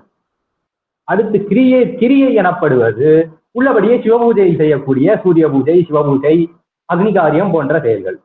போஜன விதி பின்பற்றுவது, அப்புறம் உள்ளபடியே சைவ அனுஷ்டானத்தை பின்பற்றுவதும் சிவபூஜை செய்வதுமாக இருப்பது கிரியை. அது சூரிய பூஜை, மாகேஸ்வர பூஜை, சிவபூஜை என்ற நிலையிலே அது நம்ம எடுத்து பார்க்கிறோம். அடுத்து கிரியை யோகம் என்பது பிரசாத வகை அப்படின்னு சொல்றாங்க. பிரசாத வகை என்ற பொருளுக்கு இந்த இடத்துல 2 வகையான பொருள் கொள்ளலாம். இது கிரியை யோகம்னு சொன்னதுனால பிரசாதம் என்ற வகை ஒரு மேலான ஒரு யோக நிலையும் உண்டு. பிரசாதம் என்று சொல்லக்கூடிய ஒரு மேல்நிலை யோகமும் உண்டு, அதையும் குறிக்கும். அது இல்லாமல் சிவ நிர்மாலியங்கள் எனப்படும் சிவ பிரசாதங்களை சீகரணம் செய்து அதன் மூலியமாக ஞானம் வரும்னு சொல்றோம் உண்டு. சிவ நிர்மாலியத்தையும் சிவ பிரசாதங்களையும் நாம் ஏற்றுக்கொள்கிறோம். எதற்குனா மேற்படி நமக்கு ஞானம் விளையணும். சிவபிரசாதங்களை எல்லாம் உட்கொண்டால்தான் கட்டாயமான நமக்கு ஞானம் வரும்னுவாங்க பெரியவங்க. ஆறுமுகனாவரெல்லாம் கட்டந்தைத்தா சொல்லுவாரு. சிவபிரசாதங்களை காட்டாதான்ப்பா ஞானமே வரும் அப்படின்னுவாரு. அப்படி சிவபிரசாதம் என்ற வகையில் அது பிரசாத யோகத்தையும் குறிக்கும், நிர்மாலியங்களை சீகரணம் செய்யும் வகையும் குறிக்கும். அது கிரியையில் யோகம். கிரியையில் ஞானம் எனப்படுவது மானச பூஜை, அந்தரியாமம் அப்படின்னு சொன்னேன். முன்னாடி சொல்லும் போது வெளியே சிவபெருமானை வழிபடு, அகத்தில் வழிபடுவது. வெளியே வழிபடுறதுக்கு முன்பு நம்ம உள்ளேயும் பூஜை பண்ணி இருக்கணும். அந்த மானச பூஜை என சொல்லக்கூடிய அந்த அந்தரியாமம் எனப்பது கிரியையில் ஞானம். அடுத்து யோகத்துல 4 பிரிவு. இதை நான் தொகுத்து சொல்றேன் பின்னாடி. இதுல என்னெல்லாம் வருது, இந்த 4 பாதத்தை சொல்லிட்டு பின்னாடி ஒன்னா சொல்றேன். அப்புறம் யோகத்துல 4 பாதங்கள். இது யோகத்துல சொல்லும் போது எல்லாமே ரொம்ப டெக்னிக்கல் டேர்ம்ஸ். அது நம்ம ரொம்ப அதுக்கு டெஃபினிஷன்லாம் சொன்னோம்னா ரொம்ப நேரம் போகும். அந்த டெர்மினாலஜி மட்டும் சொல்றேன், அந்த வார்த்தைகளை மட்டும் சொல்றேன். யோகத்துல 4 பிரிவுன்னு சொல்லும் போது யோகத்தில் சரியை எனப்படுவது இயமமும் நியமமும். இயமம் நியமம் இரண்டுமே யோகத்தில், இதெல்லாம் யோகத்தோட ஒரு அங்கங்களா வரும். யமம் நியமம் பிராணாயாமம் ஆசனம் சொல்லிட்டு வரும். அதுல யோகத்தில் சரியை எனப்படுவது இயமமும் நியமமும். கிரியை எனப்படுவது ஆசனமும் பிராணாயாமமும். யோகம் எனப்படுவது நிராதார யோகம் எனப்படும் யோகமும். மேலான யோகம் அது. ஆதார யோகம் நிராதார யோகம்னு 2ஆ பிரிப்பாங்க. இல்ல நிராதார யோகம் எனப்படுவதுதான் யோகத்தில் யோகம் எனப்படுவது. யோகத்தில் ஞானம் எனப்படுவது ஒளிக்குள் ஒளி தரிசனம் அப்படின்னு எழுதியிருக்காங்க. ஒளிக்குள் ஒளி தரிசனம் என்னன்னா, எல்லா பொருள்களுக்கும் உள்ளுரை பொருளாக இருப்பது சிவபெருமானே என்ற நிலையிலே தெளிந்திருக்காங்க இல்லையா, அந்த மேலோட்டமான அந்த ஞானோதயம் முடிப்பது என்பது யோகத்தில் ஞானம். இப்ப நம்ம சிவபூஜை கூட பண்ணும்போது சூரிய பூஜைன்னு ஒண்ணு இருக்கும். எடுத்தோன்னா சூரிய பூஜைக்கு தான் முதல். சூரிய பூஜைக்கு தனியாக அர்க்கிய பாத்திரமே உண்டு. சிவபூஜை பண்ணும்போது 3 பாத்தியாசமன கிண்ணங்கள் இருக்கும். அதுக்கு முதல்ல சாமானிய அர்க்கியம், விசேஷ அர்க்கியம், சூரியார்க்கியம், சிவசூரியார்க்கியம் அப்படின்னுவாங்க. இந்த சாமானிய அர்க்கமும் விசேஷ அர்க்கியமும் சிவபூஜையிலே சிவபெருமானுக்கு என்பது பயன்படுத்தப்படுவது. சூரியார்க்கியம்னு தனியா வைக்கிறது வந்துட்டு இந்த சிவபூஜைக்கு முன்னாடி பண்ற சூரிய பூஜைக்கு மட்டுமே வைக்கிறது. அப்படி சூரிய பூஜை என்பது நம்ம சிவபூஜையில அவ்வளவு ஒரு பிரதான ஒரு அங்கத்தை வகிப்பது. சிவாலயங்களிலே கூட முதல்ல நம்ம போனோம்னா சிவசூரியனை தான் தரிசனம் பண்ண வேண்டும் அப்படின்னு சொல்லுவாங்க. வேண்டும் வரம் பெறுவதாயிருந்தாலும் சிவசூரியனை தான் அணுக வேண்டும். அனுஷ்டானம் எல்லாம் முடிச்சதுக்கு அப்புறம் சூரிய நமஸ்காரம்னு போட்டிருப்பாங்க. அது உள்ளபடி அந்த யோகா டெக்னாலஜி அதெல்லாம் கிடையாது. நம்ம இதுல உள்ளபடியே சூரியனை 12 நாமங்களால் அர்ச்சனை செய்து அவனை முதிரைகளால் அவனை வணங்கி வேண்டும் வரம் பெறுவது. ஏன்னா சூரிய பெருமானுக்கு உள்ளுரை பொருளாக இருப்பது சிவபெருமான், சூரியனுக்கும் ஒளி தருவன், சூரியனுக்குள்ளே ஒளியாக இருப்பது சிவபெருமான் அப்படின்வாங்க. அதுல நம்ம சூரிய நமஸ்காரத்தை சொல்லும் போது கூட கலிங்க முத்திரையால் இறைவனை கண்டு வழக்கண்ணால் கண்டு வரம் பெறுக. அந்த கலிங்க முத்திரைங்கிறது இப்படி இருக்கும். இதுதான் கலிங்க முத்திரை அப்படிங்கிறது. இதுல வழக்கண்ணால் சூரிய பகவானை பார்த்து வேண்டும் வரம் பெறுக அப்படின்னு இருப்பாங்க. இதெல்லாம் முடிச்சதுக்கு அப்புறம் அனுஷ்டானம் எல்லாம் முடிச்சதுக்கு அப்புறம் சூரிய நமஸ்காரத்துல கலிங்க முத்திரையால் சிவசூரியனை தரிசனம் செய்து வேண்டும் வரம் பெறுக அப்படின்வாங்க. அப்படி வேண்டும் வரம் சூரியன் சொல்லும் போது அது சூரியனின் உள்ளுரை பொருளாக இருக்கும் சிவபெருமானையே குறிக்கும். அந்த இடத்துல நம்ம தெரிஞ்சிருக்கணும். அப்போ ஒளிக்கு ஒளியாய் தரிசனம் காண்டல் எனப்படுவது அனைத்து பொருட்களுக்கும் உள்ளுரை பொருளாய் இருப்பது சிவபெருமானே என்பதை தெரிந்து நிறுத்தல் இந்த யோகத்தில் ஞானம். அடுத்து ஞானத்துல 4 பிரிவு. அது நான் போன வகுப்புல ரொம்ப தசகாரியத்தின் பிரிவு தான் சொல்லியிருந்தேன். அது இப்போ சொல்றேன். ஞானத்தில் 4 பிரிவு எனப்படுவது ஞானத்தில் சரியை எனப்படுவது கேட்டல், ஞானத்தில் கிரியை எனப்படுவது சிந்தை செய்தல், ஞானத்தில் யோகம் எனப்படுவது தெளிதல், ஞானத்தில் ஞானம் எனப்படுவது நிஷ்டை கூடுதல். இது நாம பின்னாடி இப்போ இந்த தசகாரியத்தை நல்லா விரிவா பார்க்க போறோம். அதுக்கு முன்னாடி இப்ப என்னெல்லாம் சொன்னோம்னா அதை அப்படியே தொகுத்து சொல்லிடுறேன். குறிப்பெடுக்க வேண்டியவங்க எடுத்துக்கோங்க. ஏதாவது திருப்பி சொல்லனாலும் சொல்லிடுங்க, திருப்பி சொல்லிடுறேன் நான். சரியையில 4 பாதங்கள். அதுல சரியை எனப்படுவது சடங்க ஞாகம், சரியை கிரியை எனப்படுவது திருக்கோயில் தொண்டு, சரியை யோகம் எனப்படுவது மந்திர மூர்த்தி தியான ஜபங்கள், சரியை ஞானம் எனப்படுவது சிவனையும் சிவன் அடியார்களையும் வழிபடுதல். அப்புறம் கிரியையில் சரியை அப்படின்னா அங்கன்யாச கரண்யாசம். கிரியையில் சரியை எனப்படுவது அங்கன்யாசம் கரண்யாசம். கிரியை எனப்படுவது சூரிய பூஜை, சிவபூஜை, மாகேஸ்வர பூஜை, அக்னிகாரியம் போன்ற கிரியா வகைகள், சிவபூஜை பந்ததியிலே சொல்லப்பட்ட கிரியைகள் அப்படின்னு பார்க்கிறோம். அடுத்து கிரியையில் யோகம் எனப்படுவது பிரசாத வகை. பிரசாத வகைக்கு 2 வகையான பொருள் சொன்னேன், அது முன்னாடி பார்க்க வேண்டியது. அப்புறம் கிரியையில் ஞானம் எனப்படுவது அந்தரியாமம் எனப்படக்கூடிய மானத பூஜை. அப்புறம் யோகத்தில் சரியை எனப்படுவது இயமமும் நியமமும். இயம நியமங்கள் எனப்படுவது யோகத்தில் சரியையாக அமைவது. யோகத்தில் கிரியை எனப்படுவது ஆசனமும் பிராணாயாமமும். யோகத்தில் யோகம் எனப்படுவது நிராதார யோகம் எனப்படும் யோக நிலை. யோகத்தில் ஞானம் எனப்படுவது ஒளிக்கு ஒளியாய் இறைவன் இருக்கின்றான் என்பதை உணர்ந்து காண்டல். அடுத்து ஞானத்தில் 4 பிரிவு. அது ஞானத்தில் சரியை எனப்படுவது கேட்டல், ஞானத்தில் கிரியை எனப்படுவது சிந்தித்தல், ஞானத்தில் யோகம் எனப்படுவது தெளிதல், ஞானத்தில் ஞானம் எனப்படுவது நிஷ்டை கூடுதல். இது எல்லாம் சரியா இருக்குங்களா? ஏதாவது சந்தேகம் இருக்கா? ஏதாவது திருப்பி சொல்லணுமா? நான்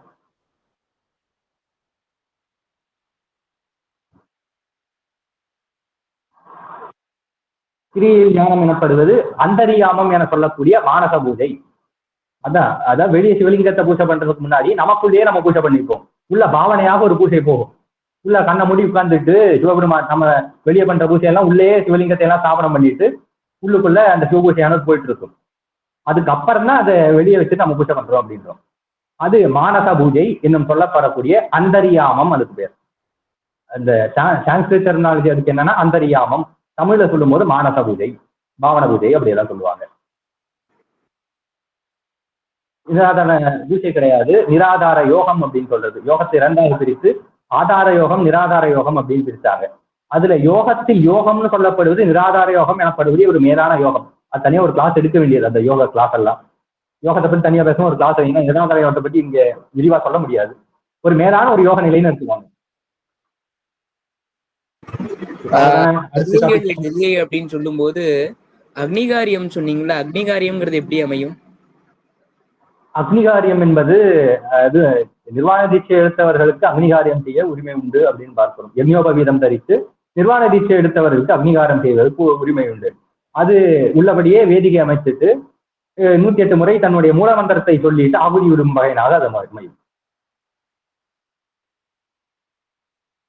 அவர்களுக்கு இது உண்டா? அதாவது யக்ஞோபவீதம் அப்படின்னு சொல்ற அந்த பூனல் யக்ஞோபவீதம் உண்டு, தாராளமாக உண்டு. நிர்வாண தீட்சையை எடுத்து அக்னிகாரியம் யாரெல்லாம் செய்யறாங்களோ அவங்க அத்தனை பேருமே யக்ஞோபவீதம் உண்டு. நம்ம பூனம்பட்டி ஆதீனத்துல தீட்சை எடுத்தவங்களுக்கெல்லாம் இருக்கு, வழக்கத்துல இருக்கு. சைவர்கள் பூணூல் தரிப்பது வழக்கத்துல உண்டுதான். பூனம்பட்டி ஆதீனத்தை தீட்சை எடுத்தவங்க எல்லாம் நிர்வாண தீட்சை ஆயிடுச்சுன்னா அவங்க பூணூல் தரிப்பது வழக்கத்துல உண்டு.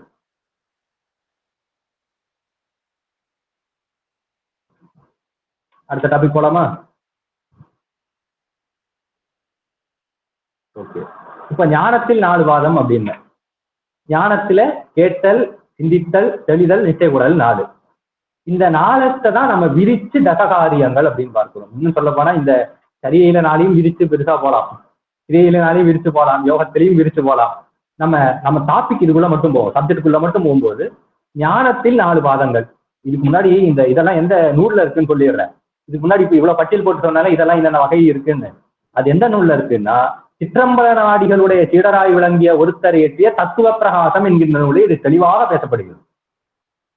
சைவ சித்தாந்த சாத்திரம் வந்து எழுந்த ஒரு நூல் அது. அதுல இந்த தத்துவ பிரகாசம் என்கின்ற நூல், அதுல இந்த செய்திகளானது பறக்க பேசப்பட்டு சரியைனா என்னன்னு அத்தனை பாடல்களையும் சொல்லிட்டு கடைசியில ஞானத்தில் ஞானம்னு சொல்லும் போது அந்த நிட்டை கூடதில்ல அந்த பல சமயங்களையும் மறுத்து பேசுதல் அதெல்லாம் சொல்லிட்டு அந்த இடத்துல அது அமையுது. உள்ளபடியே அகச்சமயங்களுக்குமே அந்த நூல்ல மறுப்பு தெரிவிக்கிறாங்க. பாசுபதம், கங்காளம் போன்ற சமயங்களுக்கு மறுப்பு தெரிவித்து, சித்தாந்த சைவின் தனியா ஒரு பிரிவு போட்டு அதுக்கும் மறுப்பு தெரிவித்து, அகச்சமயங்கள் அத்தனைக்குமே மறுப்பு தெரிவித்து சமயஸ்தாபனம் செய்கின்ற ஒரு நூலாக அந்த தத்துவ பிரகாசம் இருக்கு. அதுல இருந்து எடுத்து சொன்ன செய்திகள் தான் இப்போ இதுல நான் இப்போ சொன்னது, இந்த சரியில்லை 4 பாதம் எல்லாம் சொன்னது. இப்போ இந்த இதுல பார்க்கும்போது ஞானத்தில் 4 பிரிவு எனப்படுவது கேட்டல், சிந்தித்தல், தெளிதல், நிச்சய கூடல். அது விரிந்து தசகாரியங்களாக வருது. அது நம்ம போன வகுப்புகளோட அந்த நோட்ஸ் எடுத்து சஞ்சய்குமார் அவர் போட்டிருந்தாரு குரூப்ல, ரொம்ப அருமையா போட்டிருந்தாரு. அதை பார்த்தீங்கன்னாலே புரியும் எந்த வகையில் அமையும். இந்த ஞானத்தின் 4 பாதங்களும் 4 வகையாக பிரிந்து அந்த 4ல கேட்டல் எனப்படுவதில் தத்துவ ரூபம், ஆன்ம ரூபம், சிவரூபம், இது 3ம் கேட்டல். சிந்தித்தல் எனப்படுவதில் தத்துவ தரிசனம், ஆன்ம தரிசனம், சிவ தரிசனம் என்ற 3 தரிசனங்களும். தெளிதல் என்ற யோகத்துல தத்துவ சுத்தி, ஆன்ம சுத்தி, சிவயோகம் என்கின்ற 3ம். நிஷ்டை கூடுதல் என்ற வகையில சிவபோகம் அப்படின்னு சொல்லிட்டு அந்த 10 தசகாரியங்களையுமே இந்த 4க்குள்ள ஒடுக்கிடலாம் அப்படின்னு பார்க்கிறோம்.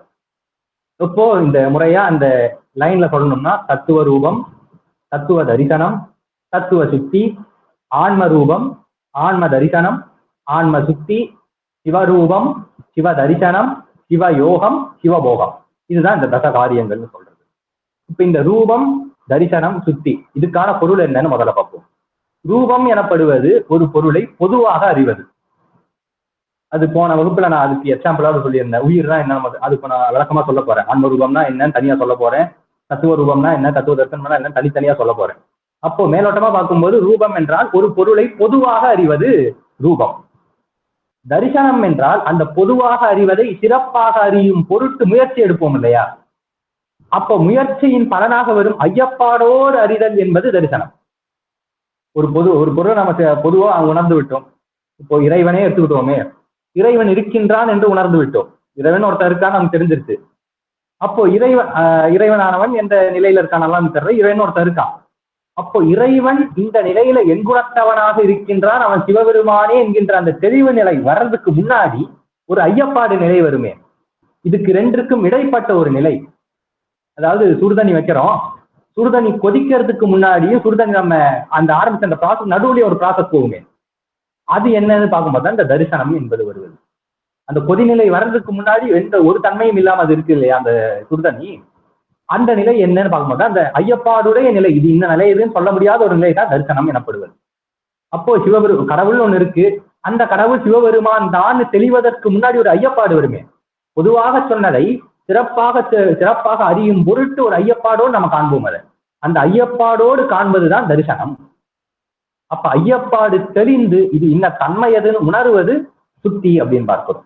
அது சுத்தி என்பது உள்ளபடியே அந்த அது இன்ன தன்மை எதுன்னு ஓட நின்றுதான அதுக்கு மேற்படியும் அதை கடந்து செல்வது, அதை விட்டு செல்வது அப்படின்னு பார்க்கிறோம். அப்போ ரூபம் எனப்படுவது ஒரு பொருளை பொதுவாக அறிதல், தரிசனம் எனப்படுவது ஐயப்பாடோடு அறிதல், சுத்தி எனப்படுவது தெளிவாக அறிந்து அதிலிருந்து நீங்குதல், அது சுத்தி அப்படின்னு.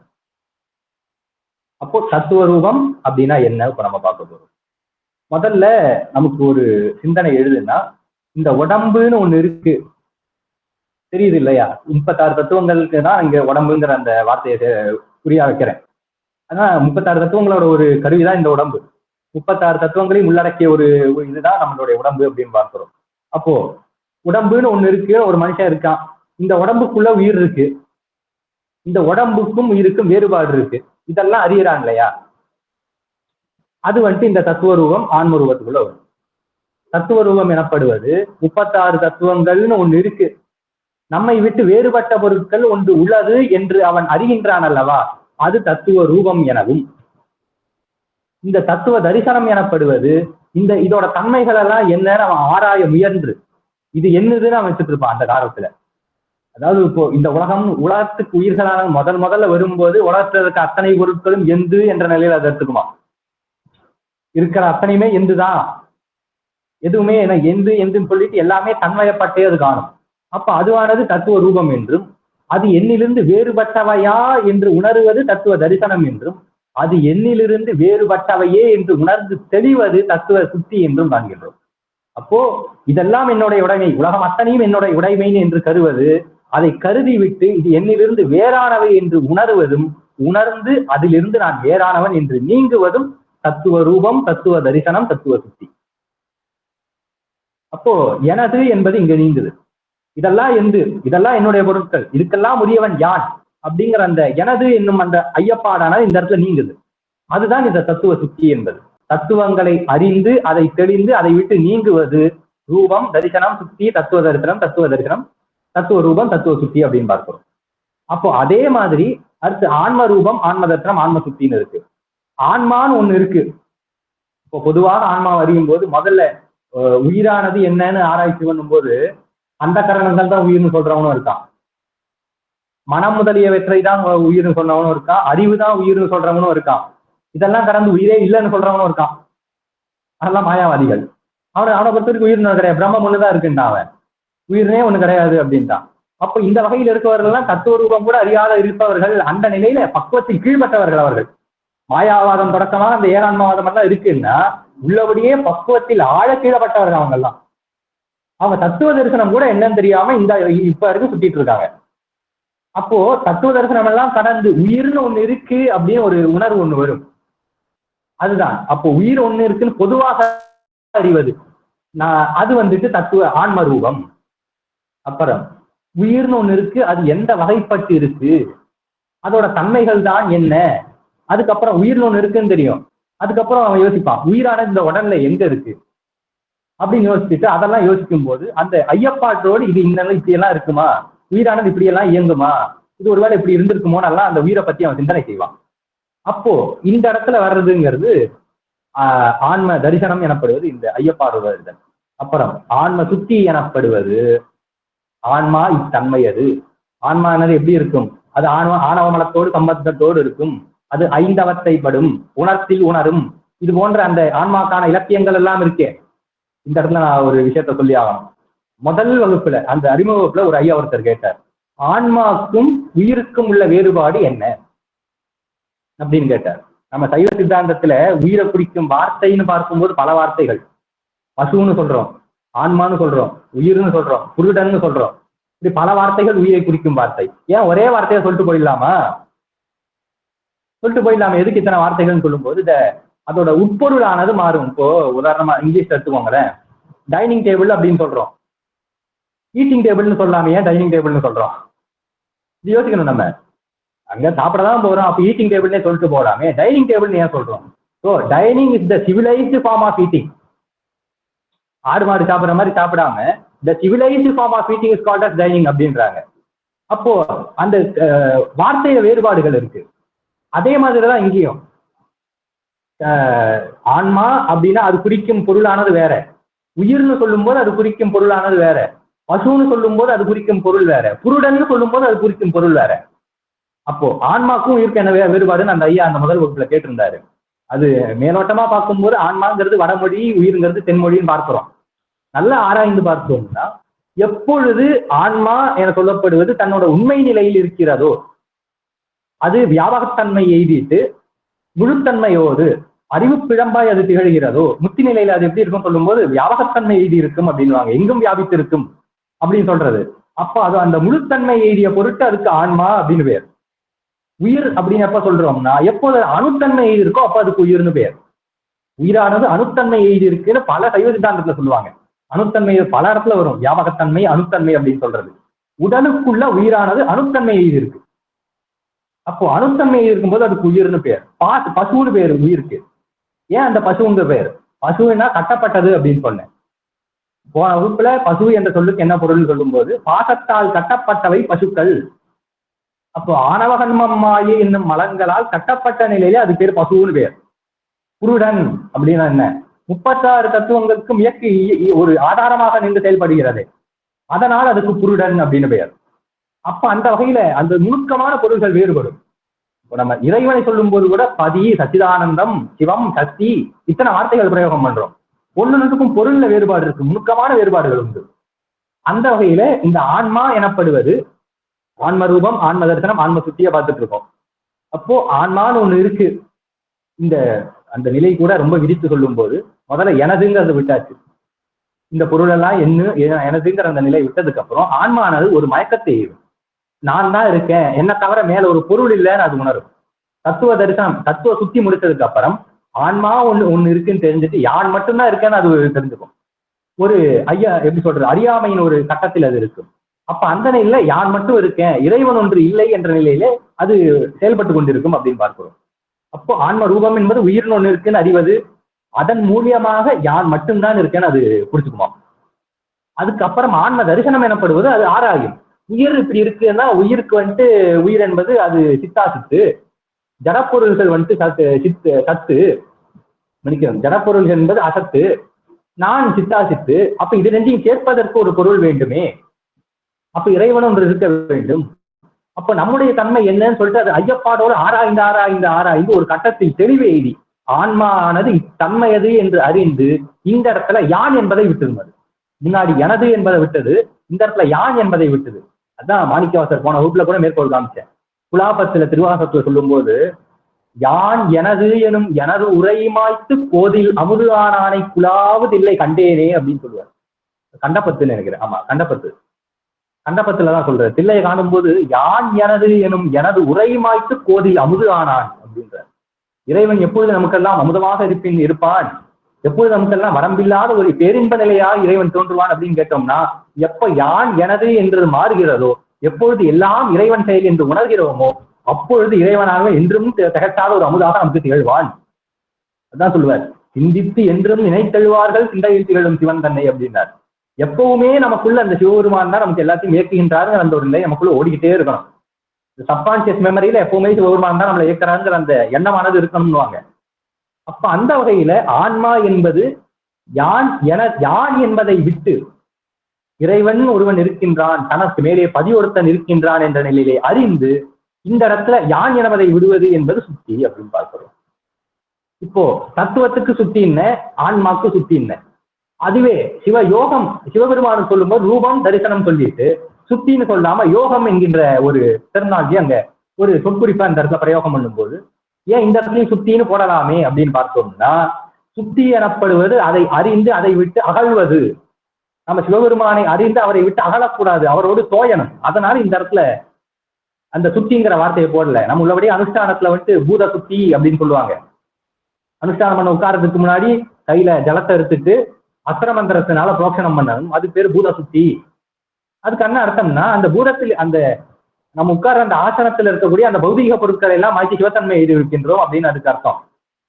அப்படி அதை சுத்தம் செய்வது, அது இருக்கிறதை கழிப்பது. அப்ப இந்த இடத்துல சுத்தி சிவ சுத்தின்னு வந்துட்டு அதுக்கு அர்த்தமே வேற மாதிரி போயிடும். அதனாலதான் சிவ யோகம் அப்படின்னு வச்சாங்க. யோகம் என்ற இதுக்கு தெளிதல் அப்படின்னு அர்த்தம். அதாவது சிவத்தோடு அழுந்துதல், அந்த இடத்துல விலகாமல் அழுந்த வேண்டும் என்பதற்காக சிவ யோகம் என்று கையாண்டார்கள்.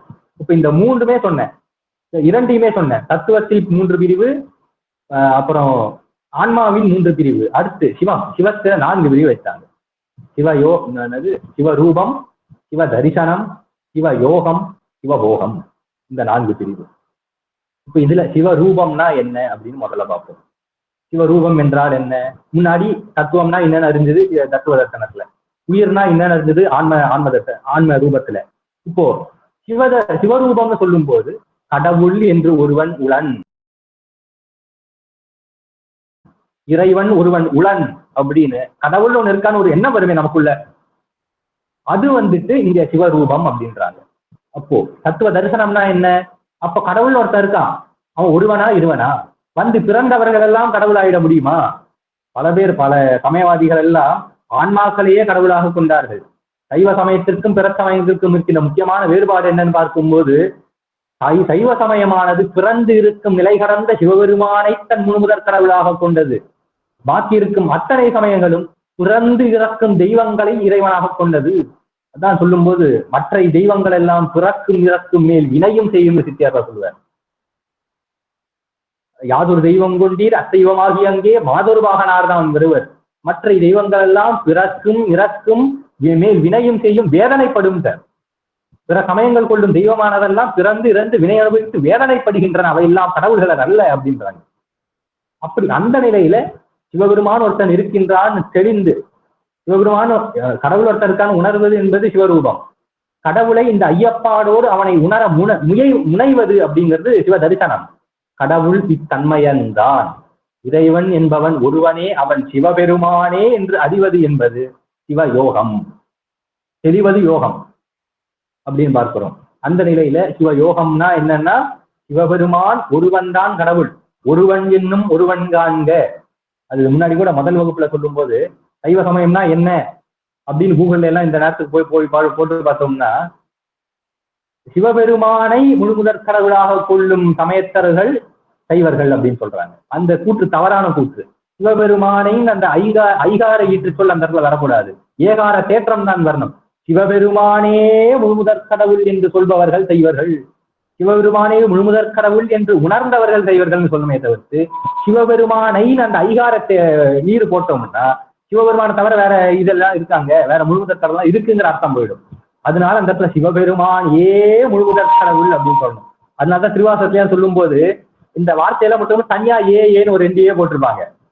ஒரு சில பதிகத்துல எல்லாம் பார்க்கலாம், ஏன்னு சொல்லிட்டு அந்த வார்த்தை முடிஞ்சு ஐகாரம் முடித்ததோடு சேர்த்து ஒரு ஏகார தேற்றம் எக்ஸ்ட்ரா வந்து போட்டிருப்பாங்க. அதுக்கெல்லாம் காரணம் என்னன்னா, இவன் ஒருவன் நிச்சயிக்கும் பொழுது அதை போடுவாங்க. அப்படி சிவபெருமான் என்ன தன்மையனாக இருக்கின்றான் என்று அறிந்து தெளிவது சிவ யோகம் என்றும், அதிலே அழுந்துவது,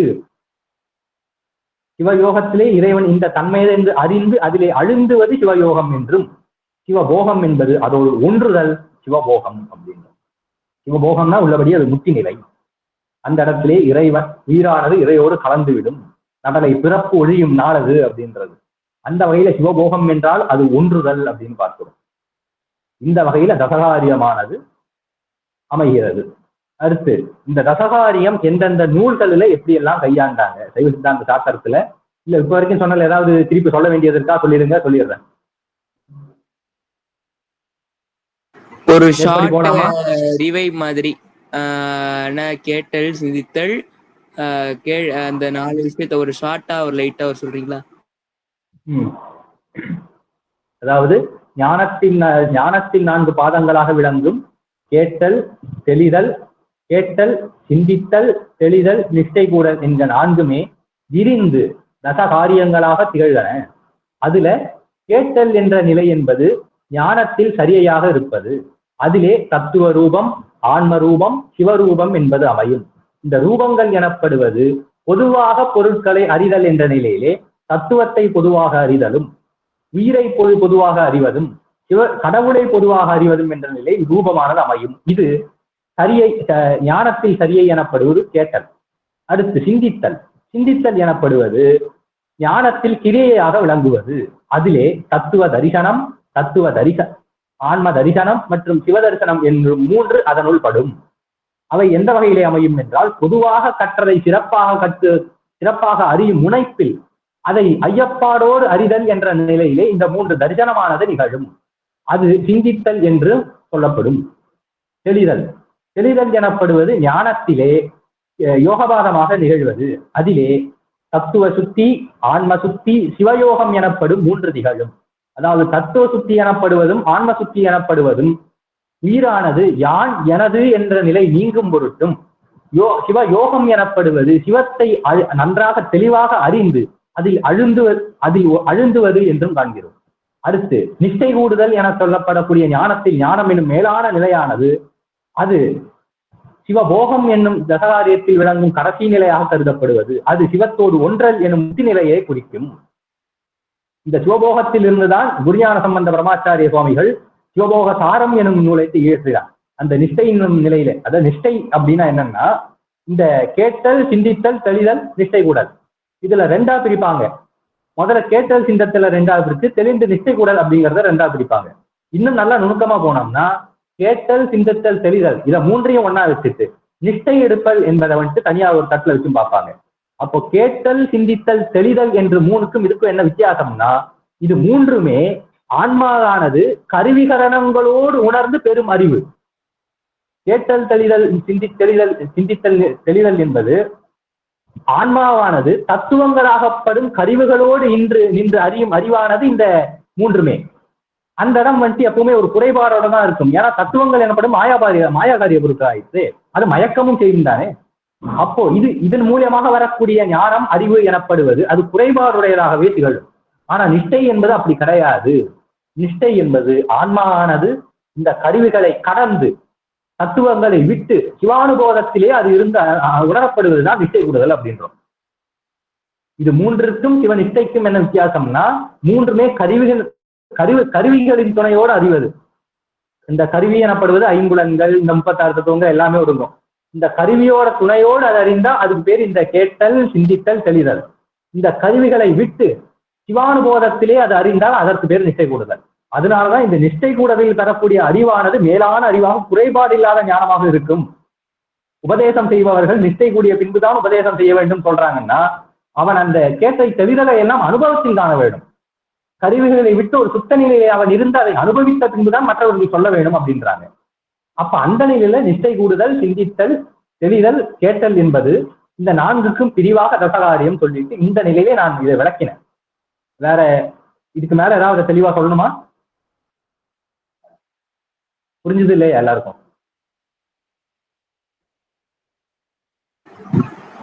அடுத்த டாபிக் பார்க்கலாம்.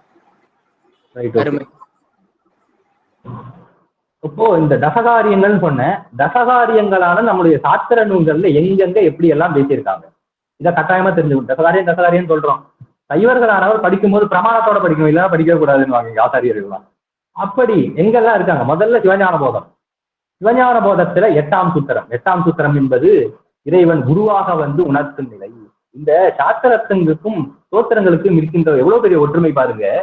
சாஸ்திரங்கள்ல 8ஆம் நூற்பா, இந்த சிவஞான போதத்துல 8ஆம் நூற்பாவா இருக்கிறது சிவபெருமான் குருவாக வந்து தவத்தை கூட்டி அவனை ஞான நிலை கொண்டு செல்வது என்ற நிலையில அதுக்கு பொருள் வரும். அதே இதுல 8ஆம் திருமுறை என்ன இருக்குன்னா திருவாசகம், திருக்கோவையார். அதுலயுமே நமக்கு பார்க்கும்போது ஞானபாதமாக விளங்குவது திருவாசகம், ஞானத்திற்கு ஆச்சாரியாக விளங்குவதே மாணிக்கவாசகர் அப்படின்றோம். அப்போ அந்த சிவபெருமான் குருவாக வந்து அவருக்கு உபதேசம் பண்ணார். யாருக்கு? மாணிக்கவாசகருக்கு. அதே மாதிரி இங்கேயும் குரு வந்த செய்தியை வந்து 8ஆம் நூற்பாடு இருக்கிறார். அதே மாதிரி 12ஆம் நூற்பாடுல மிகண்டார் சொல்லும் போது அந்த இடத்துல குருலிங்க சங்கம வழிபாடோட முக்கியத்துவத்தை அத்தனையும் அவர் உணர்த்திட்டு சொல்றாரு.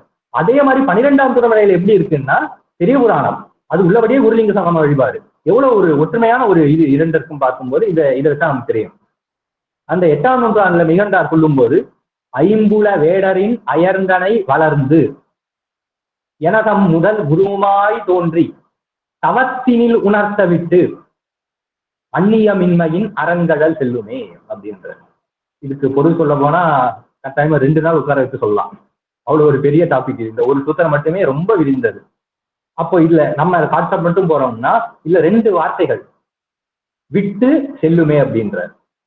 தம்முதல் குருமாய் தவத்தினில் உணர்த்த விட்டு, குருவாய் தோன்றி சரியகிரியாயோகம் எனப்படும் தவங்களை உயிருக்கு உபதேசம் பண்ணி உணர்த்த விட்டு அப்படின்ன. அதுக்கப்புறம் அந்நியமின்மையின் கடல் செல்லுமே அப்படின்ன. இந்த விட்டு செல்லுமே இந்த 2 வார்த்தை இருக்கு இல்லையா, இந்த 2 வார்த்தையில இந்த தசகாரியங்கள் அத்தனையுமே ஒடுக்கி போடுறார் மிகண்டார். விட்டு என்பது நான் முன்னாடியே சொல்லியிருந்தேன், அதனாலதான் ரொம்ப அழுத்தமா சொல்லிட்டு இருந்தேன் அந்த 2 வார்த்தையை. யான் எனது என்பதை விட்டு அப்படின்னு சொல்லிட்டு 4-5 வாட்டி மேல சொல்லியிருப்பேன். காரணம் என்னன்னா பின்னாடி இதை சொல்ல பாருங்கிறதுக்காக. யான் எனது என்பதை விட்டுன்னு சொன்னாரே அந்த முதல் 3 தொகுப்பு ஆன்ம சுத்தியாகவும் தத்துவ சுத்தியாகவும் இருப்பது, அது வந்து இந்த இடத்துல மொத்தமா பேச. இந்த 6 சொன்னது வந்து இந்த ஒரு வார்த்தையில குறிக்கிறார் அவர் விட்டு என்ற நிலையில. அதுக்கு அடுத்து செல்லுமே செல்லுமே என சொல்லப்படுவது இந்த கடைசிய 4 சிவரூபம், சிவதரிசனம், சிவயோகம், சிவபோகம் என்பது இந்த 4ஐயும் வந்துட்டு இந்த இடத்துல அரண்கள் செல்லுமே என்னார். அரண்கள் செல்லுமே என்பது அது முக்தி நிலை. அது உள்ளபடியே என்னன்னா இந்த இங்க விட்ட செல்லுமே என்பது அந்த சிவபெருமான் இது என்று அறிந்து அவன் தன்மையை அறிந்து சிவபோகத்திலே அவனோடு இரண்டர கலத்தல் அப்படிங்கிறது செல்லுமே அப்படின்னு 2 வகையாக சொன்னார். அடுத்து நம்முடைய இது சிவப்பிரகாசம் என்ற நூல், அதாவது வகையா சொல்லுவாங்க, தொகை விரி உரை அப்படின்னு சொல்லுவாங்க. தொகை உரை விரி அப்படின்னு சொல்லுவாங்க. அப்போ சிவஞான போதத்தை தொகை நூலாக கொண்டால் அதற்கு உரை நூலாக விளங்குவது சிவஞான சித்தியார் என்றும், அதற்கு விரி நூலாக விளங்குவது நம்மளுடைய சிவப்பிரகாசம் என்றும் காண்கிறோம். அப்படி அந்த சிவப்பிரகாசத்துல எப்படி இந்த தசகாரியங்கள் கொண்டு போறாங்கன்னா நம்ம மெய்கண்டார் சொன்ன 2 வந்துட்டு அவரு 3ஆ சொல்றார். அது எப்படின்னா ஆன்ம தரிசனம், ஆன்ம சுத்தி, ஆன்ம லாபம், இந்த 3க்குள்ள இந்த பத்தத்தையும் அவர் ஒடுக்கி வச்சுட்டார். ஆன்ம தரிசனத்துக்குள்ள தத்துவ ரூபம், தத்துவ தரிசனம், தத்துவ சுத்தி, ஆன்ம ரூபம், ஆன்ம தரிசனம், சிவரூபம், இந்த 6மே ஆன்ம தரிசனம் என்ற ஒரு பிரிவுக்குள்ள உமாபதிவம் முடிக்கிட்டார். அதுக்கப்புறம் ஆன்ம சுத்தின்னு வச்சாரு. அதுல ஆன்ம சுத்தி இந்த இதுல இருக்கிற ஆன்ம சுத்தி தசகாரியத்துல இருக்க ஆன்ம சுத்தியோட சேர்த்து சிவ தரிசனம், சிவயோகம், இந்த 3த்தையுமே ஆன்ம சுத்திங்கிற வச்சு அடக்கினார். அடுத்து இது ஆன்ம லாபம்னு வச்சாரு. அந்த ஆன்ம லாபத்துல சிவபோகம் என்பதை மட்டும் வச்சு அதே ஆன்ம லாபம்னு பேர் வச்சாங்கன்னா இந்த 9 செயல்களையும் அடைந்து அந்த உயிரானது கடைசியா இதோட பயனாக இருக்கக்கூடிய நிலையை அடைவது சிவபோகம் எனும் மேலான நிலை. அதனால சிவபோகத்துக்கு ஆன்ம லாபம் அப்படின்னு வச்சாங்க. அப்ப சிவப்பிரகாசத்துல இந்த 10 காரியங்களை 3ஆ பேசுறாங்க. அந்த ஆன்ம தரிசனம் என்றும் ஆன்ம சுத்தி என்றும் ஆன்ம லாபம் என்றும் பிரிக்கிறார்கள். அது லட்சுமி நாராயணன் ஐயா கேட்டிருந்தாரு, ஆன்ம லாபம்னா என்ன அப்படின்னு கேட்டிருந்தாரு. தசகாரியத்தில் சொல்லப்படும் சிவபோகம் எனப்படுவதுதான் ஆன்ம லாபம். அதே மாதிரி ஆன்ம சுத்தினாலும் என்னன்னு கேட்டிருந்தாரு. ஆன்ம சுத்தினா பொதுவா என்னன்னு இந்த இடத்துல சொன்னேன். குறிப்பிட்டு சிவப்பிரகாசத்துல சொல்லும் வகையில் ஆன்ம சுத்தினா என்னன்னு பார்க்கும்போது சிவதரிசனம் சிவயோகத்தோடு சேர்த்து தசகாரியத்தில் வரும் ஆன்ம சுத்தியும் சேர்த்து இந்த 3மே ஆன்ம சுத்தி என்று பொதுவாக சொல்வார்கள். அந்த நிலையில சிவப்பிரகாசத்துல 3ஆ சொன்னாங்க. அடுத்து துகளறு போதம் தான் ஆமா, துகளறு போதம் என்ற நூலில அந்த துகளறு போதம் நூல்ல இதை நல்லா விரிச்சு 30ஆக சொன்னார்கள். இந்த 10ஐயே நன்றாக விரித்து 30ஆக சொன்னார்கள். அப்புறம் உண்மை நெறி விளக்கம்னு ஒரு சைவ சித்தாந்த சாத்திரம் உமாபதி சிவம் ஏற்றியதுதான். அதுல 10ஆ சொன்னாங்க. உள்ளபடி அதை 10ஆ வச்சுட்டாங்க. 10 வந்துட்டு உண்மை நெறி விளக்கத்துல சொல்றாங்க. இன்னும் அதையும் கடந்து வேற என்ன நூல்ல இருக்கு? சிவபோகசாரம் நம்முடைய பண்டார சாஸ்திரம். நம்ம சிவபோகசாரம் என்னும் பண்டார சாஸ்திரத்துல இது 5ஆ சொல்றாங்க. 5ஆ சொல்றதும் உண்டு, 6ஆக சொல்வதும் உண்டு. அந்த ஒரே பாட்டில் இந்த தசகாரிய மொத்தத்தையும் சொல்றாரு அவரு. என்னன்னா, மின்பெருமையாம் சகத்தை வேண்டாமை, தன்பால் உடலை தினம் வழித்தல், அப்புறம் தற்போதம் எண்ணாமை, தற்போதம் இறத்தல், ஓங்கு சிவத்து ஒன்றல். இது நான் ஆர்டர் மாத்தி சொன்னேன். ஏன்னா அது தத்துவ ரூபம், தத்துவத்தையும் ஆன்மாவையும் சிவத்தையும் வைத்து இந்த ஆர்டர்ல சொன்னேன். பாட்டுல வரும்போது முதல்ல வரும்போது தற்போதம் எண்ணாமை, தற்பெருமை எண்ணாமை, தற்போதம் இறத்தல் அப்படின்னு வரும். இந்த தற்பெருமை எண்ணாமை, தற்போதம் இறத்தல் இரண்டுமே ஆன்ம ரூபம், ஆன்ம தரிசனம், ஆன்ம சுத்தி. தற்பெருமை எண்ணாமைனா இதை நான் செஞ்சேன் அப்படிங்கிறத விட்டு இறைவன் செயலால் செய்தேன் அப்படின்னு எண்ணுவது. அப்ப அந்த இடத்துல அந்த தத்துவ தரிசனமான நிகழ்வு. தற்போதம் இறத்தல் எனப்படுவது ஆன்ம சுத்தி உள்ளபடியே. அதுக்கடுத்து மின்பெருமையாம் சகத்தை வேண்டாமை எனப்படுவது தத்துவ சுத்தி. மின்பெரு சகம் என்றால் இந்த தனுமரண போன போகங்களால் கூட்டப்பட்ட இந்த பிரபஞ்சம், இது சகம், ஜகம்னு சொல்லுவாங்க. இதை வேண்டாமை, இது எனக்கு வேணாம்னு சொல்லி அகழ்வது அது தத்துவ சுத்தி. தன்பால் உடலை தினம் பழித்தல் என்பது அதற்கு முந்தைய நிலையான தத்துவ தரிசனம் அப்படின்னு பார்க்கிறோம். அதுக்கு அடுத்து ஓங்கு சிவத்து ஒன்றல் அப்படின்னார். இதை சொல்லும் போது 2 வகையா சொல்லுவாங்க. அதுக்கு அடுத்து ஒரு வரி வருது, ஓங்கு சிவத்து ஒன்றல் நடலை பிறப்பொழியும் நாள் அப்படின்வாங்க.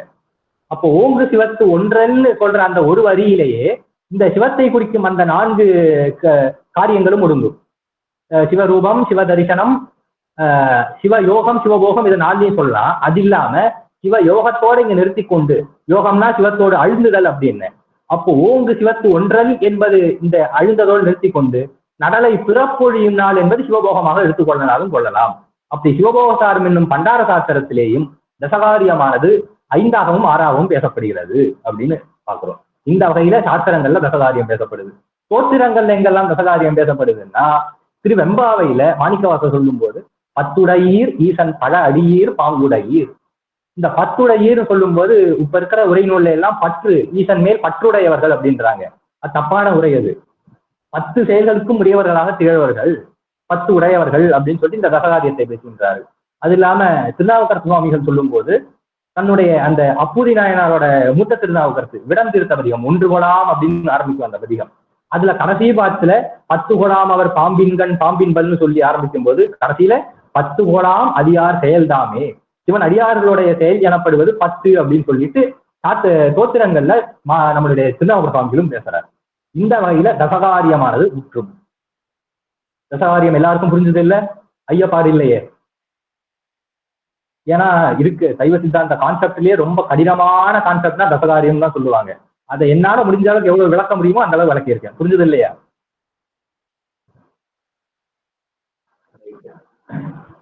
இப்போ அடுத்து ஏதாவது சந்தேகம் இருந்தா கேளுங்க அப்படின்னு சொல்லிட்டு நேற்று குரூப்ல போட்டிருந்தேன். அந்த வகையில புவனேஷ் ஐயா அவர் கேட்டிருந்தாரு, சாத்திரங்களையும் தோத்திரங்களையும் எந்த வகையிலே அணுக வேண்டும் அப்படின்னு ஒரு கேள்வி கேட்டிருந்தாரு. அதுக்கு இப்போ நம்ம பதில பார்த்துருவோம். நேரம் நான் கருதலை இந்த வாட்டி, அதனால தான் அவர் எல்லாத்தையும் ரொம்ப பொறுமையா சொன்னேன். 1.5 மணி நேரத்துக்குள்ள முடிக்கணும்னு சொல்லிட்டு ஆரம்பிக்கல. அது போனாலும் பரவாயில்ல, ஒரு 1.25 மணி நேரம், ஒரு 2 மணி நேரம் போனா பிரச்சனை இல்லைன்னால ஓட்டிட்டு இருக்கேன். ஸோ அந்த வகையில அவர் கேட்டதுக்கு என்னன்னா, சாத்திரங்களையும் தோத்திரங்களையும் எந்த வகையிலே அணுக வேண்டும் அப்படின்னு கேட்டிருந்தாங்க. அது நம்ம சாத்திரத்தின் தனித்தன்மை என்ன அப்படின்னு தெரிஞ்சோம்னாலே நம்ம தோத்திரங்களை எந்த வகையில் நம்ம வச்சுக்கலாம், சாத்திரங்கள் எந்த வகையில் வச்சுக்கலாம் தெரியும். சைவ சமய கொள்கையை நன்றாக தெளிவுற புரியும் பொருட்டு 3 பொருட்களில் நாம் தேர்ந்தெடுக்க வேண்டும், 3 விஷயங்களை கை கொள்ள வேண்டும் அப்படின்வாங்க. அந்த 3 என்னன்னா சாத்திரம், தோத்திரம், புராணம் என்கின்ற 3. தோத்திரம் எனப்படுவது உள்ளவர்களே திருமுறைகள். சாத்திரம் எனப்படுவது திருநெறி. அது இந்த செய்தி முன்னாடியே சொல்லியிருக்கணும், மறந்துட்டேன். இந்த சாத்திரம் தேவாராதி திருமுறைகள்ல இருக்கிறதெல்லாம் நம்ம திருமுறைன்னு சொல்லுவோம். அதே மாதிரி திரு உந்தியார் தொடக்கமாக இருக்கின்ற சாத்திரங்களை எல்லாம் திருநெறின்னு சொல்ற ஒரு வழக்கம் ஒண்ணு இருக்கு. எப்படி அதை திருமுறைன்னு சொல்றோமோ, இந்த மெய்கண்ட சாத்திரங்களை திருநெறி என்று சொல்லும் ஒரு வழக்கமானது இருக்கிறது.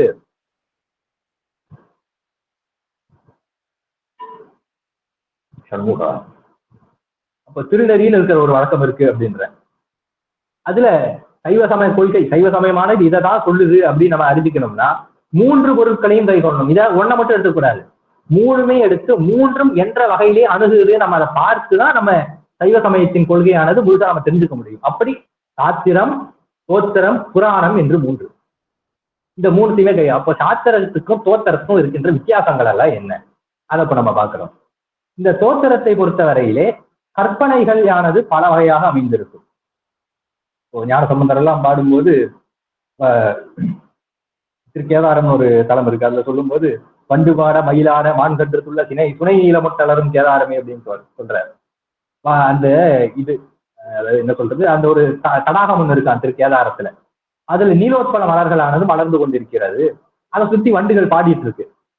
அந்த வண்டோட மேல இருக்கிற அந்த அசைவை பார்த்துட்டு அடியில இருக்க கெண்டை மீன் வந்துட்டு தாவுதான், அதை பிடிச்சி சாப்பிடலாம் அப்படின்னு அந்த நிலையில கெண்டை மீன் மேல வந்து தாவுதான். அந்த தாவரத்தை பார்த்தோம்னா அது பக்கத்துல தண்ணி குடிச்சிட்டு மீனானது பயந்து ஓடுதான். வண்டு வாட மயிலாட மான்கன்றுள்ள துணை நீல மொட்டலரும் கேடாரமே அப்படின்னு சொல்லிட்டு அது ஒரு அருமையான உவமை. அதே மாதிரி திருவையார் தேவாரத்துல எல்லாம் சொல்லும் போது அங்க பிரகாரம் வரும்போது நாட்டிய பெண்கள் எல்லாம் வந்துட்டு நடனமாடி கொண்டு வருகின்றார்களாம் திருவையாற்றுல. அப்போ அந்த நாட்டியம் ஆடும்போது அந்த மிருதங்கத்தோட வாசனை, அந்த சத்தம், அதை கேட்டு அங்க இருந்த குரங்குகள் எல்லாம் மழைதான் வரப்போகுது என்று நினைத்து மரமேறி முகில் பார்த்ததாம். புலனைந்தும் பொறிகளங்கின்னு ஆரம்பிக்கிற அந்த தேவாரத்துல சொல்லும் போது சிலமந்தி அலமந்து மரம் ஏறி முகில் பார்க்கும் திருவையாரே. ஏன் முகில் பார்த்ததுன்னா அந்த மிருதங்கத்தோட சத்தமானது இடி போல இருந்தது. அப்ப இது போன்ற கற்பனையான இதெல்லாம் இந்த இடத்துல பல இடத்துல வரும். அதாவது எப்படி சொல்றது, கற்பனையும் வர்ணனை போன்ற விஷயங்கள் எல்லாம் வந்துட்டு தோத்திரங்கள்ல இருக்கும். ஆனா அதை சாத்திரத்தை நம்மளால பார்க்க முடியாது. சாத்திரத்துல இந்த கற்பனை வர்ணனை எல்லாம் இருக்காது, அது கான்செப்டை மட்டுமே பேசிட்டு போகும். அடுத்து சொல்லாட்சி, இந்த பரிபாஷை அப்படின்னு சொல்லுவாங்க சமஸ்கிருதத்துல. அதாவது ஆகமம், அது முன்னாடி இப்ப கூட சொன்ன நல்லா விளக்கிட்டு இருந்தாரு. ஆகமம், உபனிஷது, அப்புறம் நம்மளுடைய வேதத்தில் சொல்லப்படக்கூடிய வார்த்தைகள் எல்லாம் தேவாரத்துல இருக்காது. அது நம்மளுடைய சைவ சித்தாந்த சாத்திரங்கள்ல தான் அந்த வார்த்தைகள் எல்லாம் சொல்லப்படும். அந்த அந்த டெக்னிக்கல் டேர்ம் அப்படின்னு சொல்லுவாங்கல்ல, அந்த பரிபாஷா, அது வந்துட்டு தோத்திரங்கள்ல இருக்காது, சாத்திரத்துலதான் இருக்கும். அதுக்கப்புறம் படிமுறையான அணுகுமுறையானது தோத்திரங்கள்ல இருக்காது. ஒரு இடத்துல சரியை பத்தி பேசியிருப்பார், அடுத்த இடத்துல வந்துட்டு ஞானத்தை பத்தி பேசியிருப்பார், நடுவுல யோகம் எங்க போச்சுன்னா தெரியாது. அந்த படிமுறையான அணுகுமுறையானது தோத்திரங்கள்ல கிடையாது. ஆனா சாத்திரம் என்பது அது வரையறுக்கப்பட்ட ஒரு நெறி. முதல்ல எடுத்தோன்னா என்ன பேசும்னா தம்மிலிருந்து வேறுபட்ட பொருட்களாகிய பாசம். அதுக்கப்புறம் தம்மை பேசும், உயிரை பத்தி பேசி, தம்மை கடந்து நிற்கும் இறையை பத்தி பேசி, இறையை அடையும் பொருட்டு அவன் ஜீவன் முத்தராக விளங்குவான், அந்த நிலை அது எப்படி இருக்குன்னு சொல்லிட்டு அந்த எப்படி சொல்றது, அந்த படிமுறையான ஒரு வரையறுக்கப்பட்ட ஒரு அணுகுமுறையை செய்வது சாத்திரங்கள். அது தோத்திரத்துல இருக்காது. அது ஒரு பாடலும் ஒரு வேறையான வகையில் அமையும். அதுக்கு அடுத்து அதாவது ரீசனிங் என்பது இதுல இருக்காது. நம்மளுடைய திருமுறைகள்ல ரீசனிங் இருக்காது. ரீசனிங் சொல்லாம இந்த கண்டென்ட் மட்டும் இருக்கும். இப்போ ஞானசம்பந்தர் இருக்காரு, ஞானசம்பந்தர் சமணர்களை அத்தனை பேரும் மறுத்தார். ஒண்ணு விடாம 10ஆம் பாட்டிலே அத்தனையும் போட்டு மறுக்கிறார் இல்லையா, போட்டு தாக்குன்னு தாக்குறாரு. 10ஆம் பாட்டுல உள்ளபடியே சமணர்களையும் சாட்சியர்கள் பதஞ்சலியை கொண்டு மறுக்கிறார். யோக சூத்திரம் செய்த பதஞ்சலி அவரையெல்லாம் போட்டு மறுக்கிறார். ஆனா ஏன்னு சொல்லல, மறுத்தாங்க, ஏன் மறுத்தோம் அப்படின்னு சொல்லல. ஆனா சாத்திரங்கள்ல அவங்க கொள்கையையும் சொல்லிட்டு இதை நாம் ஏன் மறுக்கின்றோம், இதன் பட்டு நாம் ஏன் வேறுபட்டு நிற்கின்றோம், அவங்க என்ன தப்பு செஞ்சாங்க கொண்டு சுட்டி காமிச்சாங்க. இந்த ரீசனிங், லாஜிக்கல் ரீசனிங் என்பது சாத்திரங்கள்ல உண்டு, அந்த தர்க்க ரீதியான ஒரு அணுகுமுறை. அப்புறம் அளவைகள், இந்த பிரமாணங்கள், காண்டல் அளவை, கருத்தல் அளவை, உரை அளவைன்னு சொல்லக்கூடிய அளவைகளானது தோத்திரங்கள்ல கிடையாது. சாத்திரங்கள்ல அதை வைத்துதான் நம்ம வந்துட்டு ஸ்தாபனமே செய்வோம். தர்க்க ரீதியான ஒரு அணுகுமுறை இந்த இடத்துல. அப்புறம் இதுல கொள்கை விளக்கம், சைவ சமயத்தின் கொள்கை விளக்கம்னு இருக்க வரைக்குமே நம்முடைய தோத்திரங்கள் சொல்லியிருக்காங்க, சொல்லாமல்லாம் கிடையாது. ஆனா நமக்கு விளங்காது. சாத்திரத்தை படிக்காம நமக்கு வந்துட்டு அந்த தோத்திரங்களில் சொல்லப்பட்ட கொள்கை விளக்கமானது நமக்கு எளிதில் புலப்படாது. அப்போ தோத்திரங்களில் சொல்லப்பட்ட அந்த மறைமுகமான நுட்பங்களில் வந்துட்டு உண்மையான பொருள், மெய்ப்பொருள் என்ன நம்ம தெரிஞ்சுக்க வேணும்னா சாத்திரங்கள் படிச்சாதான் தோத்திரங்களுக்கு முழுமையான பொருள் சொல்ல முடியும். நம்ம எங்க வீட்டு கீழே ஒரு குழந்தை ஒருத்தர் இருக்கா, உள்ளபடியே திருக்குறள் அத்தனையும் மனப்பாடமா ஒப்பிப்பான். அதுக்காக அவன் சொல்ற பொருளை வந்து நம்ம எடுத்துக்க முடியுமா? முடியாது இல்லையா? அவன் அதை சொல்லுவானே தவிர்த்து அதுக்காக பரிமையாளர்கள் எல்லாம் உரையெல்லாம் நமக்கு ஒண்ணு வேணாம், இந்த குழந்தை எல்லாத்தையும் சொல்லி இதை நம்ம கேட்டுப்போம் அப்படின்னு சொல்லிட்டு இந்த குழந்தை சொல்ற அந்த திருக்குறள் விளக்கத்தை நம்மளால ஏற்றுக்க முடியுமா? முடியாது இல்லையா? அதே மாதிரிதான் திருமுறைகள் அந்த கருத்தை மொத்தமாக சொல்லும்.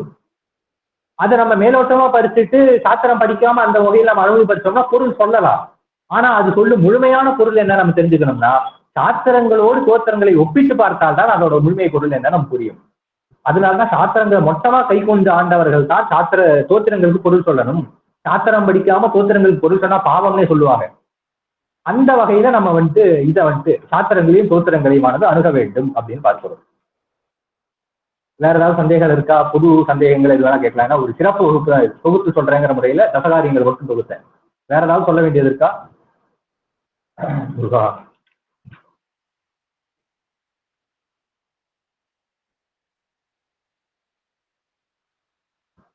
வேற எதுவும் இல்லை இல்லையா? தசகாரியங்கள் மட்டும் கொஞ்சம் ஷார்ட்டா ஒரு வாட்டி சொல்லுங்களேன். தசகாரியம் தான் இத்தனை வாட்டி சொல்லிட்டு இருக்கேன். நீ சாயந்தரம் கோயிலுக்கு வா, நான் தனியா சொல்றேன். ஓகே, சரி சிவா. ஓகே, வேற யாருக்கும் தசகாரியம் தனியா சொல்லணும்லாம் கிடையாது. ஏன்னா அவரு நெருக்கப்பட்டவர், அதனால சொல்றேன். அவருக்கு கோயிலுக்கு வா சொல்றேன்னு. உங்களுக்கு யாராவது தனியா சொல்லணுமா?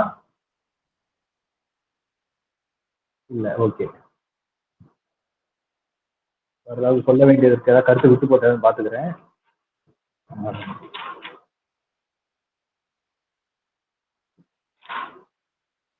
அடுத்த வகுப்பு எப்பன்னு சொல்லிடுங்க. அடுத்த வகுப்பு அதான் வர சனிக்கிழமைங்கிறது சங்கடார சதுர்த்தியா வருது.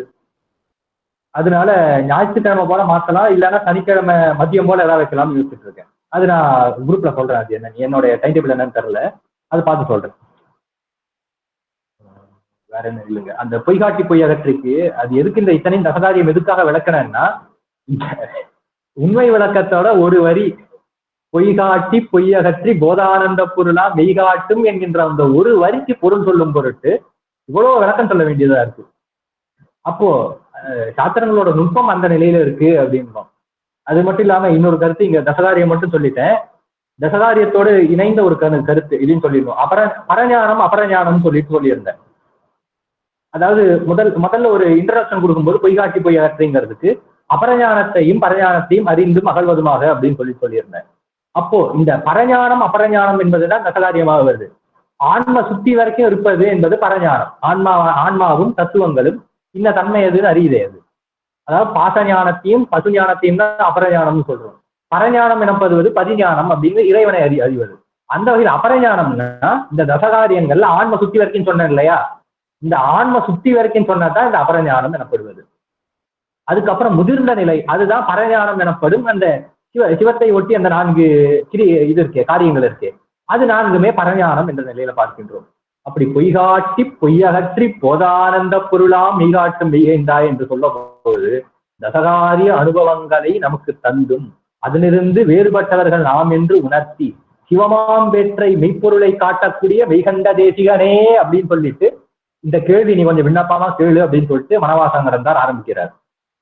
பொய்யகற்றி போத ஆனந்த பொருளாம் மெய்காட்டும். போதானந்த பொருள் அப்படின்னாங்க. இது போன வாட்டி நேற்று யாரோ கேட்டிருந்தாங்க, இந்த சச்சிதானந்தத்தோட பொருள் ஒரு குரல் பதிவா வேணும் அப்படின்றாங்க. அது இப்போ தெளிவா சொல்றேன். இந்த இப்ப கூட சொல்லியிருந்தேன், இப்ப கூட கொஞ்ச நேரத்துக்கு முன்னாடி சொல்லியிருந்தேன், வார்த்தைகள் இருக்கு, வார்த்தைகள் சுட்டும் பொருளானது வேற அப்படின்னு சொன்னேன். பல வார்த்தைகள், உயிர்னு ஒண்ணு குறிக்கிறது பல வார்த்தை இருக்கு. அதே மாதிரி இறை என்பதை குறிப்பதற்கு பல வார்த்தைகள் உண்டு. அப்போ சைவ சித்தாந்தத்திலையும் நம்மளுடைய மூல நூல்களை எல்லாம் இறைவன் சிவபெருமானை குறிக்கும் பொருட்டு அமையும் வார்த்தைகள்ல பல வார்த்தைகள், பதின்னு இருக்கு, கடவுள்னு இருக்கு, சச்சிதானந்தம்னு இருக்கு, சிவம்னு இருக்கு, சக்தின்னு இருக்கு, இது பல பெயர்கள் உண்டு. அப்ப சச்சிதானந்தம் அப்படின்னு ஒரு வார்த்தை இருக்கு, சிவபெருமானை குறிக்கும் ஒரு வார்த்தை. அதுல அது எங்க அந்த டெர்மினாலஜி யூஸ் பண்றாங்கன்னா உபனிஷதுகள்ல அந்த சச்சிதானந்தம் என்கின்ற வார்த்தை பிரயோகம் செய்கின்றார்கள். அதுக்கு என்ன அர்த்தம்? சத்து சித்து ஆனந்தம் சேர்த்தது சச்சிதானந்தம். அதுக்குதான் இங்க என்ன பண்றாரு, சத்துனா என்றும் உள்ளது, அது மெய் அந்த நிலையில சத்து என்பதை மெய்யோட சேர்த்துக்கோங்க.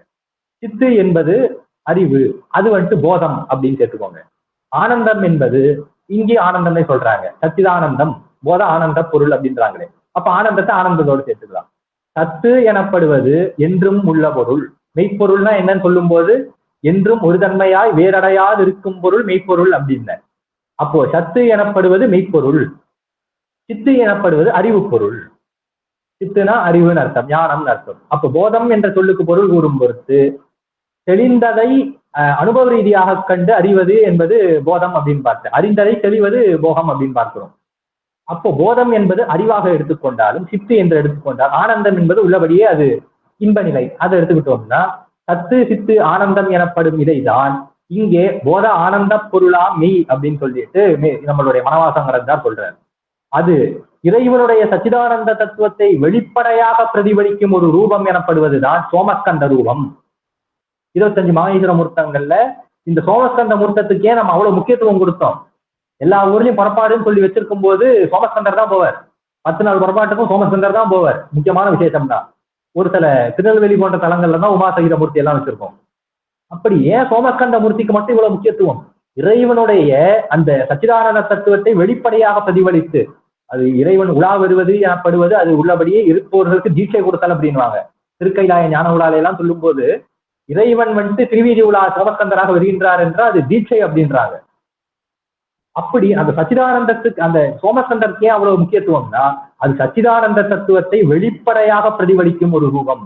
அதிலே இறைவன் சோமன் என்று சொல்லக்கூடிய அந்த இறைவனானவன் அவன் இன்பமயமான ஆனந்த பொருளாக இருப்பவன். என்றும் ஆனந்த பொருள், அளவின்றி நின்ற ஒரு ஆனந்த பொருள் அப்படின்வாங்களே, அந்த நிலையில இறைவன் என்பவன் ஆனந்த பொருளாகவும், உமையம்மை இறைவனை விட்டு என்றும் நீங்காது அடியவர்களுக்கு என்றும் அருள் செய்யும் இருக்கின்றாளே, பண்டும் இன்றும் என்றும் உள்ள பொருள் இன்றைய பல்லாண்டு உறுதுமேன்னு சேர்ந்தனார். அப்படி என்றும் உள்ள பொருள் இறைவனோடு என்றும் உடன் பிரியாதும், பிரியாவிடையே அவளுக்கு பேர். இறைவனோடு எப்பவும் விட்டு அவள் பிரிய மாட்டாள். இறைவனோடு என்றும் உடன் பிரியாதும் அடியவர்களுக்கு என்றும் அருள் செய்யும் பொருட்டும் இருக்கின்றாரே, என்றும் இருக்கும் அவள். அதனால் அவள் சத்து என்றும். நடுவுல முருகப்பெருமான், முருக தத்துவம்ங்கிறது தனியாக ஆராய வேண்டியது, அது இன்னும் ஒரு கிளாஸா கூட எடுக்கலாம். அதை முருக தத்துவம் என்பது ஞானம். நடுவுல முருகப்பெருமான் கந்தர்ன்னு இருக்காருன்னா அவர் அந்த ஞானத்தை குறியீடாக அவர் இருக்கின்றார். சிவபெருமான ஞான சக்தி என்பது முருகன் அப்படின்னு நல்லா வச்சு பார்க்கும்போது சோமன் என்னும் இறைவனானவன் அங்கே இன்பமாக இருக்கக்கூடிய ஆனந்தமாகவும், உமை என்று சொல்லக்கூடிய அம்பி பிரியாவிடையானவள் அங்கே சத்தாகவும், ஸ்கந்தர் என சொல்லக்கூடிய முருகப்பெருமான் அங்கே சித்தாகவும், சச்சிதானந்த தத்துவத்தை பிரதிபலிக்கும் ஒரு ரூபம் சோமஸ்கந்த ரூபம் என்று பார்க்கின்றோம். அது போதானந்த பொருளாமி என்பதற்கு சொல்ல வந்தேன். போதானந்த பொருளாம் மெய்காட்டும் மெய்கண்டாய் சுத்தவினா அப்படின்றது. போதானந்த பொருளாம் மெய்காட்டும் மெய்கண்டாய். இந்த வகுப்புல இதுவும் நான் ரொம்ப தெளிவா எக்ஸ்பிளைன் பண்ண வச்சிருந்தேன். சுத்தவினா அப்படின்னாரு. அப்போ சுத்தவினா என்ற நிலையிலே ஆன்மாக்கள் படும் அவத்தை எனப்படுவது 3. அது கேவலாவத்தை, சகலாவத்தை, சுத்தாவத்தைன்னு 3 அப்படின்னா போன வகுப்புல அது ரொம்ப விரித்து பேச முடியல. இந்த 3மே எப்படின்னா நாம் இப்ப இருக்கிற நிலை இருக்கு, அதாவது இந்த கருவிகரணங்களோடு கூடி இந்த தத்துவங்களோடு இயங்கி இருக்கின்றோம் அல்லவா, மாயாகாரிய பொருட்களோடு உடனே செய்து வினைகளை ஈற்றியும் பெருக்கியும் இருக்கின்ற இந்த நிலை, இப்போது நான் உங்ககிட்ட பேசிட்டு இருக்க நிலை, இப்போ நான் இப்ப மட்டும் கிடையாது, இனிமே இருக்க போற நிலையும் இதுக்கு முன்னாடி கொஞ்சம் உலகத்தில் இருக்கிற நிலைன்னு வச்சுக்கோங்க. உயிர்களானது தனுகரண போனபோகங்களோடு கூடி இசைந்து வினைகளை அனுபவித்தும் மாயை அகன்றும் சக்தி நிவாதம் எல்லாம் ஏற்படும் இந்த நிலை இருக்கே, இது சகல நிலை அப்படின்னு பெயர். இதற்கு முன்னாடி இங்க நம்ம இந்த உலகத்துக்கெல்லாம் வர்றதுக்கு முன்னாடி ஒரு நிலை இருந்தது, அதுக்கு பேர் கேவல நிலை அப்படின்னு பெயர். இந்த உலகத்துல நம்ம இப்ப இருக்கோம், இப்ப பக்குவப்பட்டு மேம்பட்டு ஒரு நிலைக்கு போவோம், அது சுத்த நிலை அப்படின்னு பேர், அது புத்தி நிலை. அப்போ கேவலம், சகலம், சுத்தம்னு 3 நிலைகள். இந்த கேவல நிலையில எப்படி இருக்கும்னா மாயா பொருள் இல்ல, வினை இல்ல, ஒண்ணுமே இல்ல. 3 மலங்கள்ல ஆணவ மலம் மட்டுமே இருக்கும். ஆணவ மலம் மட்டுமே இருக்கும். இந்த மாயாமலம் கண்ம மலமும் இருக்காது உயிர்களுக்கு. ஆணவ மலமுக்கு எந்த நிலையில இருக்கும்னா அந்த வைரமோதிரத்தை சாண உருண்டைக்குள்ள பிடிச்சி வச்ச மாதிரி வைரமோதிரம் இருக்கு. வைரமோதிரம் என்பது நல்ல பிரகாசிக்கக்கூடியது. அந்த பிரகாசத்தை மறைக்கும் பொருட்டு ஒரு சாண உருண்டைக்குள்ள வைக்கிறோம். அந்த பிரகாசத்தை எல்லாம் அந்த சாண உருண்டை மறைச்சுக்கும். அப்போ உயிரோட அறிவு என்பது வெளிப்படாமல் முழுதும் துன்பத்திலே அறியாமையில் கிடக்கும் உயிரானது அந்த இதுல இருக்கும், கேவல நிலையே இருக்கும். இறைவன் பார்க்கின்றான், அச்சோ இந்த உயிர்களின் நிலையானது இது அன்று, இது அறிவுடைய பொருளாயிற்றே, இதோட தன்மை எங்கும் வியாபித்திருக்கும் நிலை ஆயிற்றே. இறைவன் திருவுள்ளம் கொண்டு இந்த ஆணவ மனத்தை இந்த உயிர்களுக்கு அகற்றி இதற்கு ஆனந்தத்தை கொடுக்க வேண்டும் இறைவன் திருவுள்ளம் கொள்கின்றார். அவன் பேரொருளாளன் அல்லவா, அவன் கருணை பூண்டு இந்த அழுக்கு, இந்த ஆணவ மனம் என்பது நமக்கு இருக்கக்கூடிய ஒரு அழுக்கு, இந்த ஒரு அழுக்க நீக்கும் பொருட்டு அவன் 2 அழுக்குகளை சேர்க்கின்றான். அதுதான் ஆணவமும் மாயையும் கண்மமும் அப்படின்றப்போ வீட்டுல பால் காய்ச்சறோம், பால் பாத்திரம் இது தீஞ்சு போச்சு, பால் ரொம்ப பொங்கி தீஞ்சு போச்சு வச்சுக்கோங்க. நம்ம அந்த பால் தீஞ்சு போனதை வந்துட்டு அந்த அந்த கறி போறதுக்காக செங்கத்தூள் இல்ல சோப்பு இந்த நார் இதை மூன்றையும் பயன்படுத்தும். செங்கத்தூளையும் நாரையும் தேங்காய் நாரையும் பயன்படுத்துவோம்னு வச்சுக்கோங்களேன். இந்த செங்கப்பொடிங்கிறது இன்னொரு அழுக்கு, தேங்காய் நாருங்கிறது இன்னொரு அழுக்கு. இந்த 2 அழுக்கு எதுக்கு பயன்படுத்துறோம்? மூலமாக இருக்கக்கூடிய அந்த கரியை போக்குறதுக்காக இந்த 2 அழுக்கை பயன்படுத்துறோம். அதே மாதிரி ஆணவ மலம் என்பது நம்மளை நன்றாக பற்றி கொண்ட ஒரு அழுக்கு. எப்படி பாத்திரத்துல அந்த அடிபிடிச்ச கரையான ரொம்ப அழுத்தமா பிடிச்சிருக்குமோ அது மாதிரி ஆணவ மலம் உயிர்களை நன்றாக பற்றி கொண்ட ஒரு அழுக்கு. அந்த அழுக்கு நீங்கும் பொருட்டு சிவபெருமானவர் 2 மலங்களை உயிர்களுக்கு கொடுக்கின்றார். 2 அழுக்கு இன்னும் ஒரு கொடுக்கிறார். எதுக்குன்னா இதோட தேய ஆணவ மலமானது தோயும் அடங்கும். அதனால அந்த 2 கொடுக்கிறார். அதனாலதான் அவர் 2 போட்டு கொஞ்சம் கரகரான்னு தேய்க்கிறார். அதனாலதான் நமக்கு எல்லாம் கொஞ்சம் வெடிக்குது உலகத்துல. அவர் கொடுக்குற அந்த பக்குவத்துவம் தான் நமக்கு கொஞ்சம் வேதனையாக தெரிகிறது. அப்போ ஆணவ மலம் தோயும் பொருட்டு இறைவன் இந்த 2 மலத்தை கொடுக்கிறாரு. கொடுத்து இந்த உயிர்களை இங்கே இயக்க விடுதல், இது சகல நிலை. ஆணவ மலம் மட்டும் இருந்தது கேவல நிலை. ஆணவ மலத்தோடு சேர்த்து இறைவன் 2 மலங்களை கொடுத்து உயிர்கள் பக்குவப்படும் பொருட்டு இங்கே நமக்கு விட்டாரு, இந்த உலகத்துல நம்மளை விட்டாரு, இது சகல நிலை. இந்த இடத்துல எப்படி இருப்போம்னா உயிர்களானது இன்பத்தையும் அனுபவிக்கும் துன்பத்தையும் அனுபவிக்கும். அது அறியாமையிலும் இருக்கும். அந்த அறியாமை அகன்று அறிவையும் பெறும். அது எப்படி அறிவை பெறும்னா பிறர் உணர்த்த அது அறியும். யாராவது ஒருத்தர் சொல்லி கேட்க அது அறியும். இப்ப நான் சொல்றேன்னா நீங்க கேட்கறீங்க, உங்களுக்கு அறிவு வருது. எனக்கு அறிவு வருதுன்னா என்னோட ஆச்சாரியன் சொன்னார் எனக்கு வந்தது, அவருக்கு யாருக்கு சிவபெருமான் சொன்னார் அவருக்கு வந்தது. அந்த நிலை யாராவது ஒருத்தர் உணர்த்த அவர்களுக்கு அந்த அறிவானது வரும். உணர்த்த உணரும் உயிர் அப்படின்வாங்க. உணர்த்தில் உணர்வே உணர்த்தாயே நாயன் கணத்து உணரும் வகைக்கானேன் குருஞான சம்பந்தர் சொல்லுவாரு. அப்போ உணர்த்த உணரும் உயிர் இந்த நிலையில. இங்க பகல் இரவு 2மே இருக்கு, அங்க இருள் மட்டும்தான் இருக்கு. இங்க இருளும் ஒளியும் மாறி மாறி வருது. அப்ப இது சகலம் எல்லாமே இருக்கு. அதனால சகல நிலை அப்படின்னாங்க. இது கடந்து இந்த இடத்துல நல்லா உயிரானது பக்குவப்பட்டு அந்த ஆணவத்தை வந்துட்டு மாயையாலும் கண்மத்தையும் நல்லா தேய்ச்சி ஒரு கட்டத்துல ஆணவமானது அடங்கி போக ஒரு சுத்த நிலையை நாம் எழுதுவோம். அந்த இடத்துல இன்பம் மட்டுமே இருக்கும், ஒளி மட்டுமே இருக்கும். அந்த இடத்துல இந்த ஆணவ கண்மம் ஆயினும் முற்றிலும் இருக்காது. இப்போ அந்த அடிபிடிச்ச பாத்திரத்தை நம்ம வந்துட்டு அந்த கறி போற வரைக்கும் நல்லா அடிபிடிச்சது போற வரைக்கும் தேய்க்கிறோம். தேய்ச்சதுக்கு அப்புறம் அந்த செங்கத்தூளியுங்கிற நாரையும் அதுக்குள்ளேயே போடுறோம் இல்லையே. அந்த செங்கத்தூளியும் இதையும் தூக்கி கழுவி போட்டுரும், தூரம் போட்டுரும். எப்ப பயன் முடியுதோ அது போயிடுது. அதே மாதிரி இந்த ஆணவ மலத்தை குறைக்கும் பொருட்டு மறைக்கும் இருந்த அந்த மாயாமலமும் கண்ம மலமும் சுத்த நிலையிலே இருக்காது, அது போயிடும். அப்படி இந்த சுத்த நிலையில ஆணவ மலமும் கண்ம மலம் மீண்டும் போயிடும். ஆணவத்துடைய படிநிலையானது குறைந்திருக்கும். அங்கு இன்பம் மட்டுமே இருக்கும். அங்கதான் உயிரானது தன்னுடைய உண்மை நிலையை எய்தும் அப்படின்றாங்க. அது சுத்த நிலை. அப்போ கேவல நிலை, சகல நிலை, சுத்த நிலைன்னு 3 நிலைகள். இது வந்துட்டு 3மே உயிர்கள் படும் அவத்தை அப்படின்றோம்.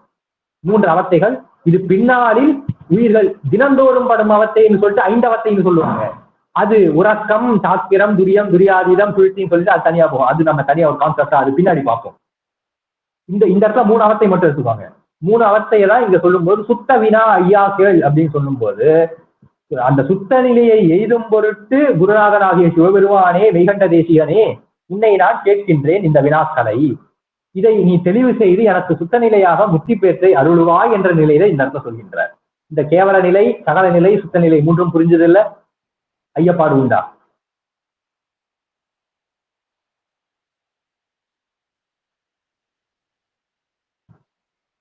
Okay okay sir. அப்போ என்னது பொய்காட்டி புயலுக்கு கோதானந்த பொருளா மீகாட்டு மீகண்டாய் பொய்காட்டா மெய்யா. இந்த இடத்துல பொய்காட்டா மெய்யா அப்படின்றாங்க. இது பொய்காட்டா மெய்யான்னு சொன்னது இந்த உடம்புக்கு மெய்யொன்று பேர். முன்னாடி சொன்ன மெய்யெல்லாம் அது வந்துட்டு சிவபெருமானை குறிக்கும், அந்த தத்துவங்களை கடந்த ஒரு நிலையை குறிக்கும் அப்படின்னு பார்த்தோம். இந்த இடத்த பொய்காட்டா மெய்யா அப்படின்றாரு. அந்த பொய்காட்டா மெய்யானா என்ன அர்த்தம்னா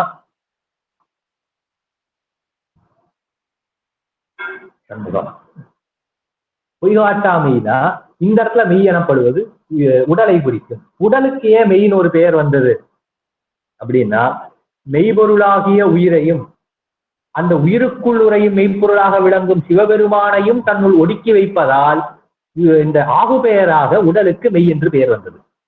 உடல் மெய் கிடையாது, உடலானது மெய்ப்பொருள் கிடையாது, அது உள்ளபடியே அசத்து, அது சடப்பொருள் தான் அது. ஆனா அந்த பொய்ப்பொருளுக்கே மெய்ப்பொருள் பெயர் வருதுன்னா மெய்ப்பொருளாகி அதை தாங்கி நிற்பது அது ஆகு பெயரின் புணர்ச்சி விதி காரணமாக அந்த இடத்துல இந்த பொய் உடம்பிற்கு மெய் என்று பேர் வந்தது அப்படின்னு பார்க்கிறோம். அப்போ பொய்காட்டா மெய்யான் இந்த சொல்லும் போது நமக்கு வரக்கூடிய உடம்பு எனப்படுவது அது வினையின் காரணமாக நாம் எடுக்கக்கூடிய உடல், பொய் அடைந்த உடல், ஊனடைந்த உடம்பின் பிறவி அப்படின்னு பெரிய புராணத்துல. ஆனா ஆச்சாரியன் எடுக்கின்ற அந்த உடம்பு இருக்கிறதே அது வினையின் காரணமாக வந்தது கிடையாது. அது திருவருத்தன்மையாய் மெய்காட்டும் மெய் அவனுக்கு அப்படின்றோம். அதனால்தான் தேசிகன் என்று அவனுக்கு பேர். தேசு என்றால் ஒளி பொருந்தியது, ஞான ஒளி பொருந்திய ஒரு திருமேனியை உடையவன் அவன், ஆதலால் அவனுக்கு தேசிகன் என்று பெயர் அப்படின்றோம். இந்த இடத்துல ஒரு குருவே சிவன் என்பதை நிச்சயிக்கிறார். குருவே சிவன் அந்த டாபிக் எடுத்து பேச போனான்னா அது இன்னும் 1 மணி நேரம் பேசலாம். அதனால குருவே சிவன் என்பதை உள்ளபடியே உணர்ந்து கொள்ளுங்க, அவ்வளவுதான் நான் சொல்றேன். இந்த இடத்துல பொய்காட்டா மெய்யா சுத்தவினா ஐயா நீதான் கேட்டருள் அப்படின்னு சொல்ற வகையில இந்த ஒரு பாட்டுக்கு நம்ம 2 வகுப்புக்கு நம்ம முழுதான ஒரு விளக்கத்தை பார்த்திருக்கின்றோம். திருச்சிற்றம்பலம். ஏதாவது வினாக்கள் உண்டா?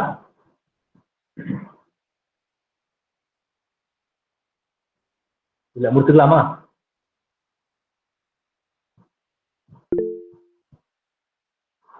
இவர் சஞ்சய்குமார் ஏதோ கேட்கிறாரு நம்மளு. ஏதாவது சந்தேகம் இருக்கா? இல்ல சந்தேகம் okay, done done done. Okay, Thiruchitrambalam. மூர்த்தி எல்லாம் வாழ் எங்கள் மோனகுருவாழி, அருள் வார்த்தை என்றும் வாழ் அன்பர் வாழ்வரா பரவி, மெய்கண்ட தேசிகன் திருவடி வாழ்க வாழ்க வாழ்க. ஞானசம்பந்தம் சொக்கலிங்கம்.